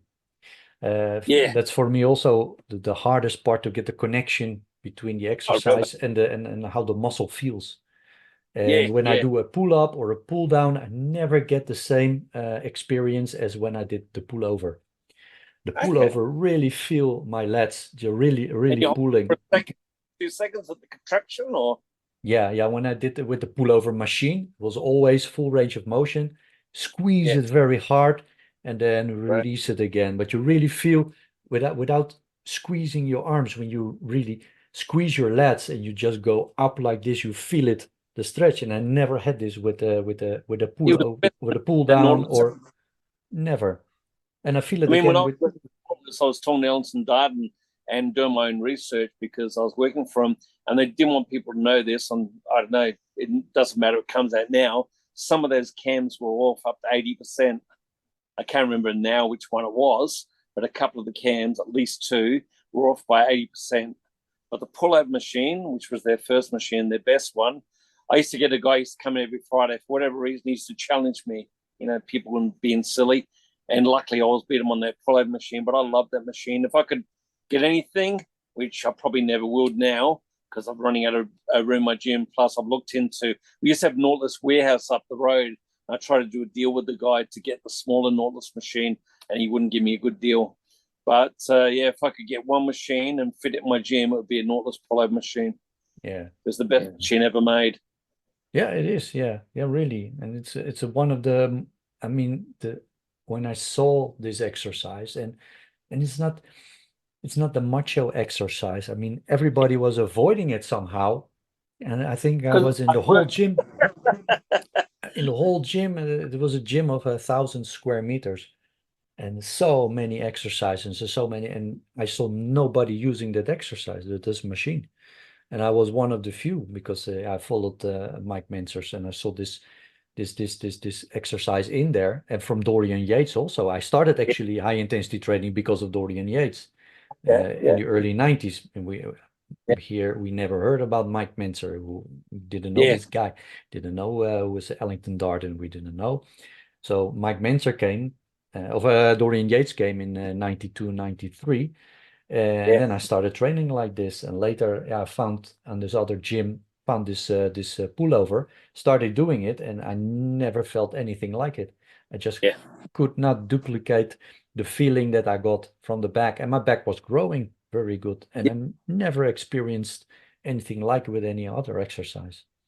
Well, we've got an Nautilus gym up the road, actually, a gym that was open in the late 70s, early 80s. And the guy closed it down and he just let the stuff sit there and rot. And I've tried to negotiate with him to get the pullover machine. He won't let it go. But the gym's got everything. It's got duo squat, you name it. It's a small, little tiny gym, Yeah. but he's got everything you can imagine. And I talked to him about 2, 3 years ago. And I said to him, so he took me around the gym. It's all covered with dust, cobwebs. And I said to the guy, can I buy the Nautilus pullover? And he wouldn't let it go. He knows it'll be worth weight in gold, Yeah. So I'll never get one. I know that for a fact, but I'd love to have a Nautilus pullover. I was reading last night, funny enough, how it started with a weight basket. It wasn't selectorized. And then they listened to Universal. universal equipment, Mm-hmm. and they realized that they were doing well with the selectorized pins, and that's how Nautilus. But then it involved more production, getting the weight plates even because they were different sizes, getting the right material. There's a lot involved with the Nautilus pullover machine, but he reckons even the sprockets, they were off on the sprockets to start with, that when the chain wrapped around the sprocket would miss a couple of the teeth. So they had to work around that to make sure the chain got in the sprocket as you lifted it. There's a lot involved with that machine, but Arthur Jones worked on that for something like 10 years. So no wonder it's the best machine ever. Yeah. But have you tried hammer? I tried a hammer pullover. Not good. I didn't get anything much out of it. Actually hurt my shoulders a little bit. Nothing in my lats. Yeah. So even hammer didn't get right. Everything with this machines has to be mechanically perfect for your body. What are you Well, going to... Gary Jones designed him on a computer. So, based on where his father was, we think that he'd bring in superior machines. Hammer's good. I liked a lot of the machines I mucked around on. I mucked around on one night. But the pullover machine, I thought, I've never tried a hammer pullover. Nah. The decline press was good because the handles come together. The leg machine, the arm machine was okay. It was good. I got what I wanted out of it. But the back machines, I never got anything out of the hammer back machines. Maybe it's just me, the way I'm made, or the way they're made, Yeah, it can be. It can be. Yeah. And do you use more set extenders? Not so much. I mean, I used to, but obviously with the weights I'm handling now, a single set takes out of me. So, for example, tomorrow when I do high pulls to failure, I'll probably take a brief rest at the bottom, maybe 1 or 2 seconds, put it up to the quarter and just hold it as long as possible, which will only be maybe 5 or 6 seconds if I'm lucky. I used to be able to do a lot more. Like I couldn't do the 2 drop set or the 2 rest pulls like dog crap training, but I find one. But I did find, remember Dr. Ken Lesnar used to have 50% sets where you do as many to failure, you rest 60 seconds, you try to do at least half. I've experimented with that over the years, and I have got a lot of success with that, but it does take a lot out of me because essentially it's 2 sets, so it doesn't take twice as much out of you. Yeah, but I talked to David Masarakis about 3 years ago about negative reps, and he tore his pec on dips, and he wasn't so keen on he was keen on drop sets, which he used with his clients, but he wasn't so keen on negative dips. Oh, you scare me now a little bit. No, something ridiculous he tore his pec. Yeah. So he's against negative the way he once was, because he was known as Mr. Negative at one time. Okay. But Dave Masarakis, he said when he used to train with Mike and Ray, he goes, his workouts were shorter than what they were doing back in the day, and he goes he'd be finished and he'd be waiting for Mike and Ray, and he goes and they used to too much back then even, and he said he never understood why Mike was against drop sets. And I've talked to Mike about drop sets. And I can understand the cardiovascular point that Mike was trying to make, that you're going over, then you're going over again, then you're going over again. So it turns into a cardiovascular. But I've used drop sets, and studies have shown they're effective as normal sets. But I've never really, I can't say I've really got much out of drop sets. I've only used them, I used to do them with curls back in the 80s. I put the bar down, take a couple of weights, so I'd mainly train alone, go again. I tried it on my arm machine. I tried it on my Nautilus machine once. I didn't get much out of it. You got to get off, walk around, put the pin in, jump back on, do a set, get off, put the pin in, jump back on. You know what I mean? It's like going over and over and over, and it's becoming mundane. So, I've never been a huge fan of drop sets. But even pre-exhaustion, Mike wasn't the advocate everyone thinks he is. We talked about pre-exhaustion back in 95, 96. And I said to Mike about pre-exhaustion, and his blanket statement was, don't get too hung up on it. So even then he was starting to realize, you remember it was part of the early heavy duty method, and people think pre-exhaustion is heavy duty. It's not. Mike was less inclined for pre-exhaustion. It wasn't the huge thing people think he thought it was. So he was starting to move a little bit away from pre-exhaustion in the 90s. Yeah. So I've never, I used to do pre-exhaustion through the 70s, through the 80s, less than the 90s, and now I really don't use it anymore.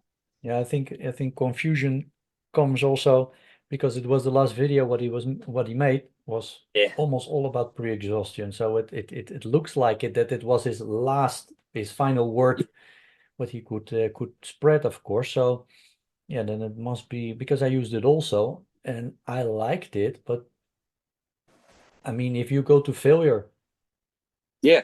with I think maybe with the pre-exhaustion you can see it maybe that if anyway you're going to do two exercises like a pec deck, you Yeah. have incredible stretch, of course, you can use that a lot. Yeah. And then you do an incline press, which works about the same muscles, but just slightly different. Then maybe that can be the difference in the combination, of course, that you just you Yeah. change the order. With the incline press, you train, of course, also the front delt, side delts, triceps, so that then it becomes suddenly a multiple muscle group exercise. So if you see it like that, that is just an extension of. Same with the Yeah. triceps press down and the dips. And when you go from the triceps press down, which only trains your triceps, maybe a little bit when you get stronger and you push a little bit more also your delts, of course. And then you go to the dip, which you also train your chest and your triceps. If you see it separately like this, that is also a chest exercise. Then I Yes. see the benefits, but it just to see it as a continuous of the triceps alone, then yeah, if you trigger the growth in your triceps, you trigger the growth. You don't need another exercise immediately Well, I find after post that. exhaustion effective. You try post exhaustion. I read Yeah, about it back in '88 in a muscle mag. It was the only time I ever read about it. It's where you go to failure or a compound exercise, then you do an isolation. That yeah, makes more sense to me yeah, because you hired all the muscles and then you're hitting just the isolation muscle. To me, that makes more sense than the other way around. yeah. Yes, because most of the time with these compound exercises, the weakest muscle they give up first. Exactly. The weakest link. So the muscles that are a little bit stronger, they didn't get maybe sufficient of. Yeah. And then maybe do an isolation exercise after that. Yeah, that makes more sense. Yeah. Does Of done. I mean, I always love compounds. I mean, I've always been a compound guy. You know, I've never got much out of any isolation exercise. Really, I mean, my calves, you have to. There's not, unless you skip rope or something. Yeah. But other than calves, most of my routine is compounds. You have to for arms. But even with arms, I tried to experiment back in years ago. My mate reminded me about it. You remember the Big Boys site? I don't know if you're on the internet then. Back in, let me think now, would have been the late 80s, no, 90s. There was a site called the Big Boys site. And I just got on the internet. It was about 98. And I wanted to be a big boy. It sounds corny, but I wanted to be part of this, this site. So I finally became a big boy. And I was reading the guy's routine. And he was a huge guy. And he only trained his arms every second week. And I thought, well, that makes sense because your arms get hit with everything anyway, even with your legs indirectly. And I tried it, only hitting my arms every second week, and they grew. So basically, I dropped all isolation. That would have been 98. I dropped all bicep and tricep isolation exercise and just relied on compounds. And Yeah. it worked. I mean, John Grimmick at the end, he'd done no isolation exercise. And he still had big arms. He'd done barbell press for his triceps, and he done chin ups or pull downs for his biceps. That's it. Yeah. Yeah. And this is something that you have to find out. Yeah. Well, Aubrey Francis done no direct bicep work or arms. No, it's I mean, the guy was 200 pounds. Yeah. He was going down to compete. Yeah, I've seen some seen some photos of it, and I think when because I'm going to edit this a little bit and put the photos of Yeah. him, and I think when the people see him, they would not believe it. It's because it's impossible, but it's not. Well, 600 pounds. He was handling 600 pounds. When he sent me the figures, it blew my mind. Yeah. The average was 600 pounds on his exercises, and I looked at it and went, wow. So he was squatting 600. He was deadlifting 600. I think he was benching 500. You don't do much of that. You know what I mean? Like, I don't care who you are. I mean, look at Ronnie Coleman. He tried it twice a week and paid the price, unfortunately. Yeah. But that was the worst seminar I ever attended too. Ronnie Coleman, he was a nice guy, genetically. Worst seminar. Walked out halfway through it, and so did many other people. Yeah. The guy had no idea how to train. No. I mean, it's not being mean; it's being the truth. Yeah. Yeah, but it's many times with these people, and they are lucky that what they're doing it's Yeah, the same as they would ask me, yeah, what you do for forearms. yeah, exactly. Nothing. First, they don't believe it, and then I can give you a workout to train your forearms, but maybe Yeah, you would never ever get forearms like me or like Tom Platz. yeah, I mean, they're all going to follow his training protocol on his legs, while he did the same for upper body. And in comparison with his yeah, legs, his upper body was like this. I exactly. mean, we will never be as big as Tom Platz with upper body, but Yeah, compared to his lower body, well, he trained yeah, in the exact same way as that. But they all want to know what he did for his legs. Well, you can train crazy. whatever you want because he trained his legs, I think what he said, once every 2 weeks after a while Yeah, because of the he had intensity. a little weight with handling. Yeah, so but you will never get legs like that if you do not have the Well, I genetics can't for tell you the it. most honest champ, one of the honest champs, I met only a handful, with Mike, Lee Haney, Lance Strayer, and they were all honest champs. Robbie Robinson. And with Lee Haney, he said, he goes, my grandmother's 300 pounds. He was never going to be a small guy. Yeah. You know, my grandmother wouldn't have been anywhere close to 200, probably not even just over one. And you know what I mean? With someone admitting that, you knew Lee Haney was never going to be a small guy in his whole life.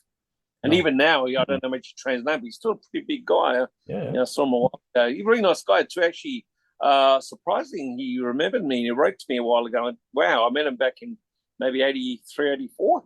He still remembered. I'm thinking, why? It's nice. Maybe I stood out. But him and Shirley together, what a couple. Such Yeah. a beautiful couple. You know, they Yeah. met in kindergarten and they were been together ever since. And just the bond between those guys. And then you get someone like Gary Stridham. I met him back in '88. That was a very disappointment. The arrogance, put me right off. Yeah. Yeah. Some Some people chance have I wish this. I had in there. You know what I mean? Yeah. I had it a little bit with Flex Wheeler because we have here Yeah, in the neighbor country, Germany, we have a big exposure every year. And then also the big guys come, and he was one of these people that was not really approachable. He was really in his yeah. own mind, and that's too bad. You That's ever too read bad. his book? No, His no. book's sad. It starts off with him trying to commit suicide. Because when he was younger, he already had a body from an Hmm. early age. That his mother used to leave him to be babysat by his aunties, and they used to molest him. So Mm. growing up, it's pretty messed up in the head that Yeah, that was childhood.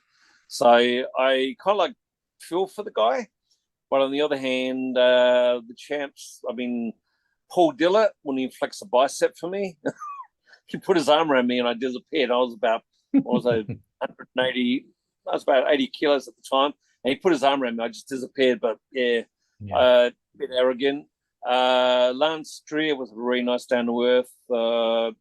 You like me and you could talk like this to him. yeah, Mike Mentzer, down to earth. Robbie Robinson was honest about anything. You ask him anything, he'll tell you the truth. I even offered him to come stay here if you ever come back to Adelaide. We got along that good. Robbie's always answered all my questions. Dave Draper, another beautiful bloke, which is unfortunate not always with us. yeah. Did you ever talk to Dave Draper? No, no. Really nice guy. Really nice guy. He's a Pisces. I'm a Pisces, and we just hit it off. He didn't agree with heavy duty, but hey, he had his own way, and Yeah, doesn't matter. yeah. Out of all the champs, I reckon, like I say, I mean, I always come back to it, Mike. Maybe it's because the first one I met, the aura that he had about him. You can't even, you've got the aura. Either you got it or you don't have. And Hmm. as soon as I saw Mike at the airport, he glowed, and literally glowed. He looked like the way I can explain. He doesn't come across in the photos. Roger Ramjet. Yeah, Remember yeah, Roger Ramjet? yes, yeah. That's how I recognised Mike Mentzer. I looked around the airport and I saw his jaw first. That was the Yeah, first thing I saw. He had a big masculine jaw. And I looked at the jaw first, and then, like I say, I saw the pecs sticking out the top of his shirt. And he was like a walnut color. He was brown, a walnut color. He had a velvet shirt under his jacket, and he was virtually the same color of his velvet shirt. And that night, when I went to the seminar, he was standing on the door selling his courses out of a suitcase. And I walked in, I took one look, and of course, the sleeves and the arms hanging out. And it's, I remember just sitting there, just wow. And to see someone in a book And to see someone, when I had Super 8 videos, movies, and then to see someone in the flesh, like night and day. Yeah. But he's the one at all the champs. Kevin Lorraine was a nice guy. I still got a bone to pick with him, flirting with my girlfriend, but he's giving it the eye through the whole seminar, and she loved it. Yeah. And You know, thinking, hey.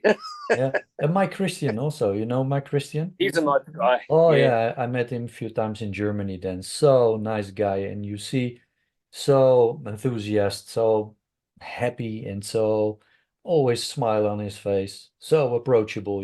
He was selling his clothesline there. I don't know what it was anymore. Crazy wear? Oh, platinum wear or something. Is it still Yeah, platinum wear? I don't know what he if he still sells, but because it was back in the 90s. He's But one of my always so favorites. approachable. Yeah. Yeah. I Nice mean, guy. funny enough, out of all the people I met, the one I dipped out on talking to was Tom Platz. I was talking to Dr. Carr back in 2003, and she has minders, and they kick in every 5 minutes to see if she's safe. So we're having a lovely conversation, me and Dr. Char. And suddenly I could hear in the background a door open, and Tom Platz had come home. And he was training Lee Priest at the time, which is an Australian, of course. So he wanted to talk to me about that, obviously. And she goes, oh, Tom wants to talk to you. And I'm thinking, wow.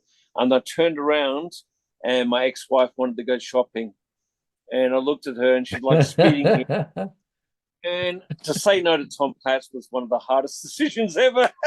That's why it's your ex-wife now. Yeah, I just go food shopping, and the kids were ready, and she was ready, and they were heading to the car. And Tom Platz was standing there, the other side of the phone. And I said, "Sorry, I've got to go."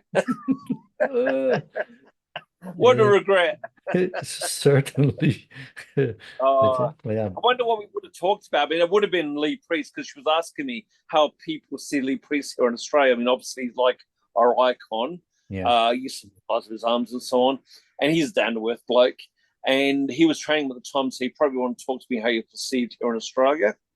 But the other regret I got is meeting Ray Mentzer. Ray Mentzer, you know about him hiding here in Australia, don't you? He was hiding here in Australia in the 80s. He was only 2 states away, and I could have gone over and met him, and I never got around to it. And I should have. I would have loved to have met Ray. I think we would have got along well. Yeah. I got along great with Mike, so no reason to think I wouldn't get along good with Ray. And yeah, he was only 2 states away. It was 1986.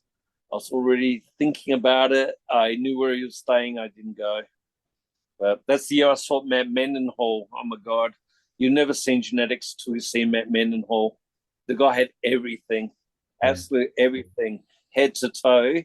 And he came in little cut shorts, and he turned around, raised up on his toes. The whole crowd was on their feet. His calves came to a literal point that you could hold with your fingers. And yeah, he's no longer with us anymore either.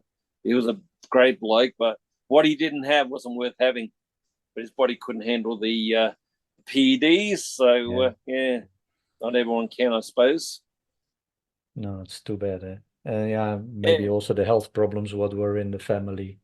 There's a whole combination, of course. Exactly. I would have liked to talk more to Matt, but at the end of the seminar, everyone crowded the guy for time to walk away. Yeah. But I mean, I met Lou Ferrigno, not so much. Lou Ferrigno with the big calves.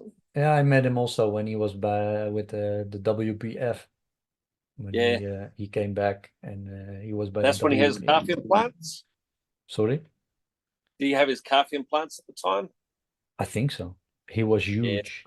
He was huge then. He was really on the modern PEDs from that time. Yeah. I know he looked more like the Hulk, didn't he? Looked more like the Hulk than the series. His brow was out. Yeah. But they were all there. Everybody who went from the IFBB to the WBF. Yeah. They were all there in Germany. And so I was Mike. So you met Mike Quinn? Mike Quinn was there also. Yeah, he was a bit overweight, of course. He liked to eat. He was not in shape. Mike Quinn. The other there were 2 Mike Quinns. What was the other? Oh, Jim Quinn. Jim Quinn. Sorry, Jim Quinn was there. Aaron Baker was there. He's a Yeah, nice guy. yeah. I tried to contact him if he maybe want to talk about this experience with Uh, Mike. you saw the letter Mike. he wrote me. He wrote me a letter one time. He said, because I was a nice guy, he wrote me about how he trained with Mike. He said, normally I don't do this. So he likes to Yeah, lay low key, I think. yeah. I tried to contact him, but didn't get any response. Uh, That's too bad. But yeah, I Mike would. Quinn used to talk all the time. My firstborn is named after Mike Quinn. His name Quinn. Okay, okay. Me and Mike talked about a lot of That's Yeah, that shows how bodybuilding's in the blood. My daughter is called Kendall. She's named after a post race in every gym I worked in. This lady called Kendall. So they're mm-hmm. named after both of them. But I Okay, talked to Mike Quinn about a year or so ago, and he was having a few relationship problems, and we used to talk about everything. And I nearly got trained by Mike Quinn one time. We are on the okay. borderline, but I thought maybe I won't go his way. And yeah, then he died last year and broke my heart. Actually, he's a nice Yeah, guy. yeah. He was very. I think he was even on the page, on the heavy duty legacy page. I Yeah, was a member. Yeah, yeah. I remember it. Yeah, he wanted to make a comeback for yeah. He bodybuilding. had Yeah, suicidal bodybuilding. He never finished the book. We used to talk about his book. He was coming up with a suicidal bodybuilding about his bipolar in there. You know, he's yeah, bipolar, yeah, which he didn't get diagnosed till later in life. And I always said to him, Mike, you know, when your book comes out, I want a signed copy. And he was still working on it. It was a slow process. I don't think he finished it in the end. So oh, that it's was too pretty bad. sad. Yeah, it's too bad. Yeah, that would have been a great book.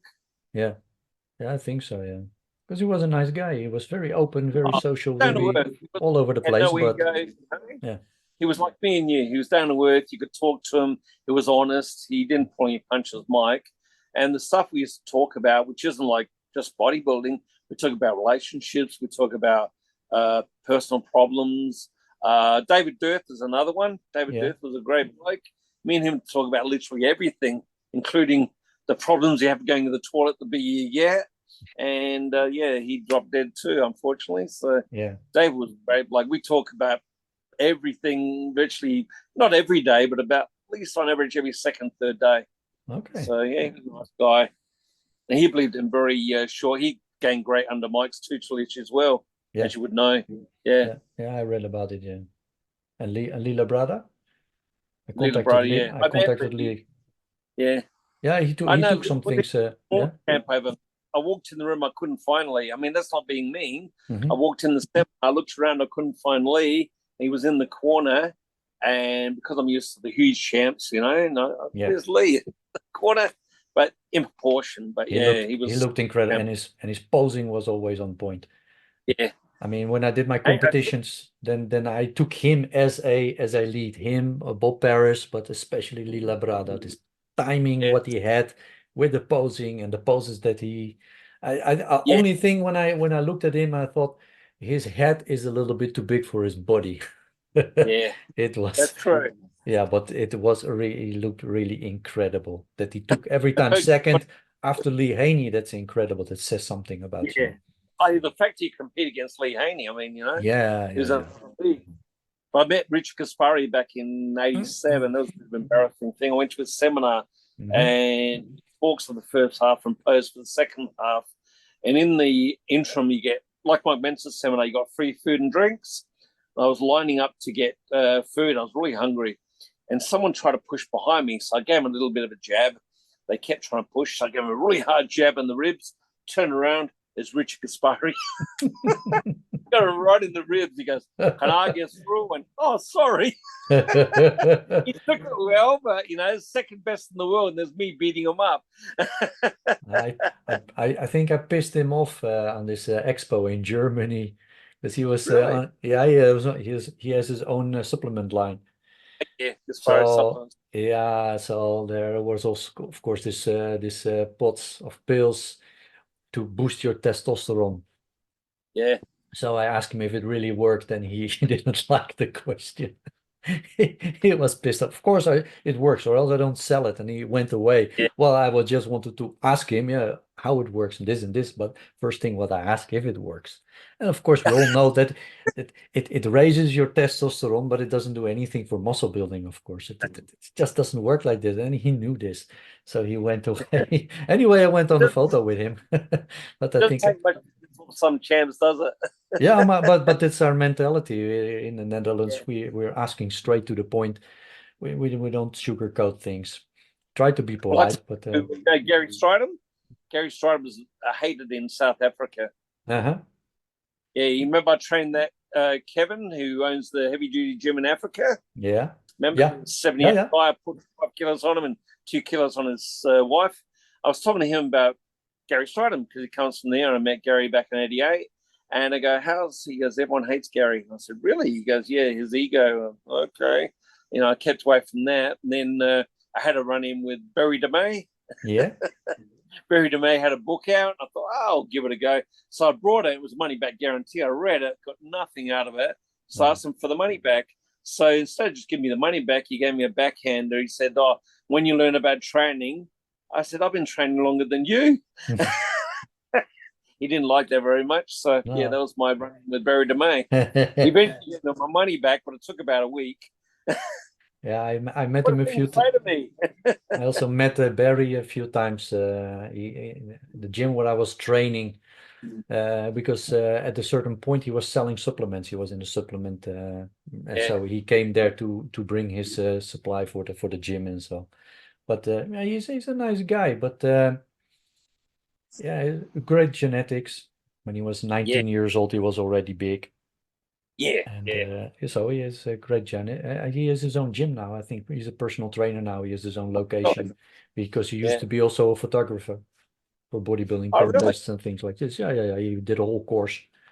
So yeah, these guys, they think they know everything. They know everything, but they think they know everything. But because there are other ways also. So as soon as you go, only do a high intensity training, and then you're not as big as them. So what Yeah, that's the thing. They can't understand it, can they? I mean, when you get down to if you start with like who was it that had 1 inch on his arms for every bird or fox? I think it was. Yeah.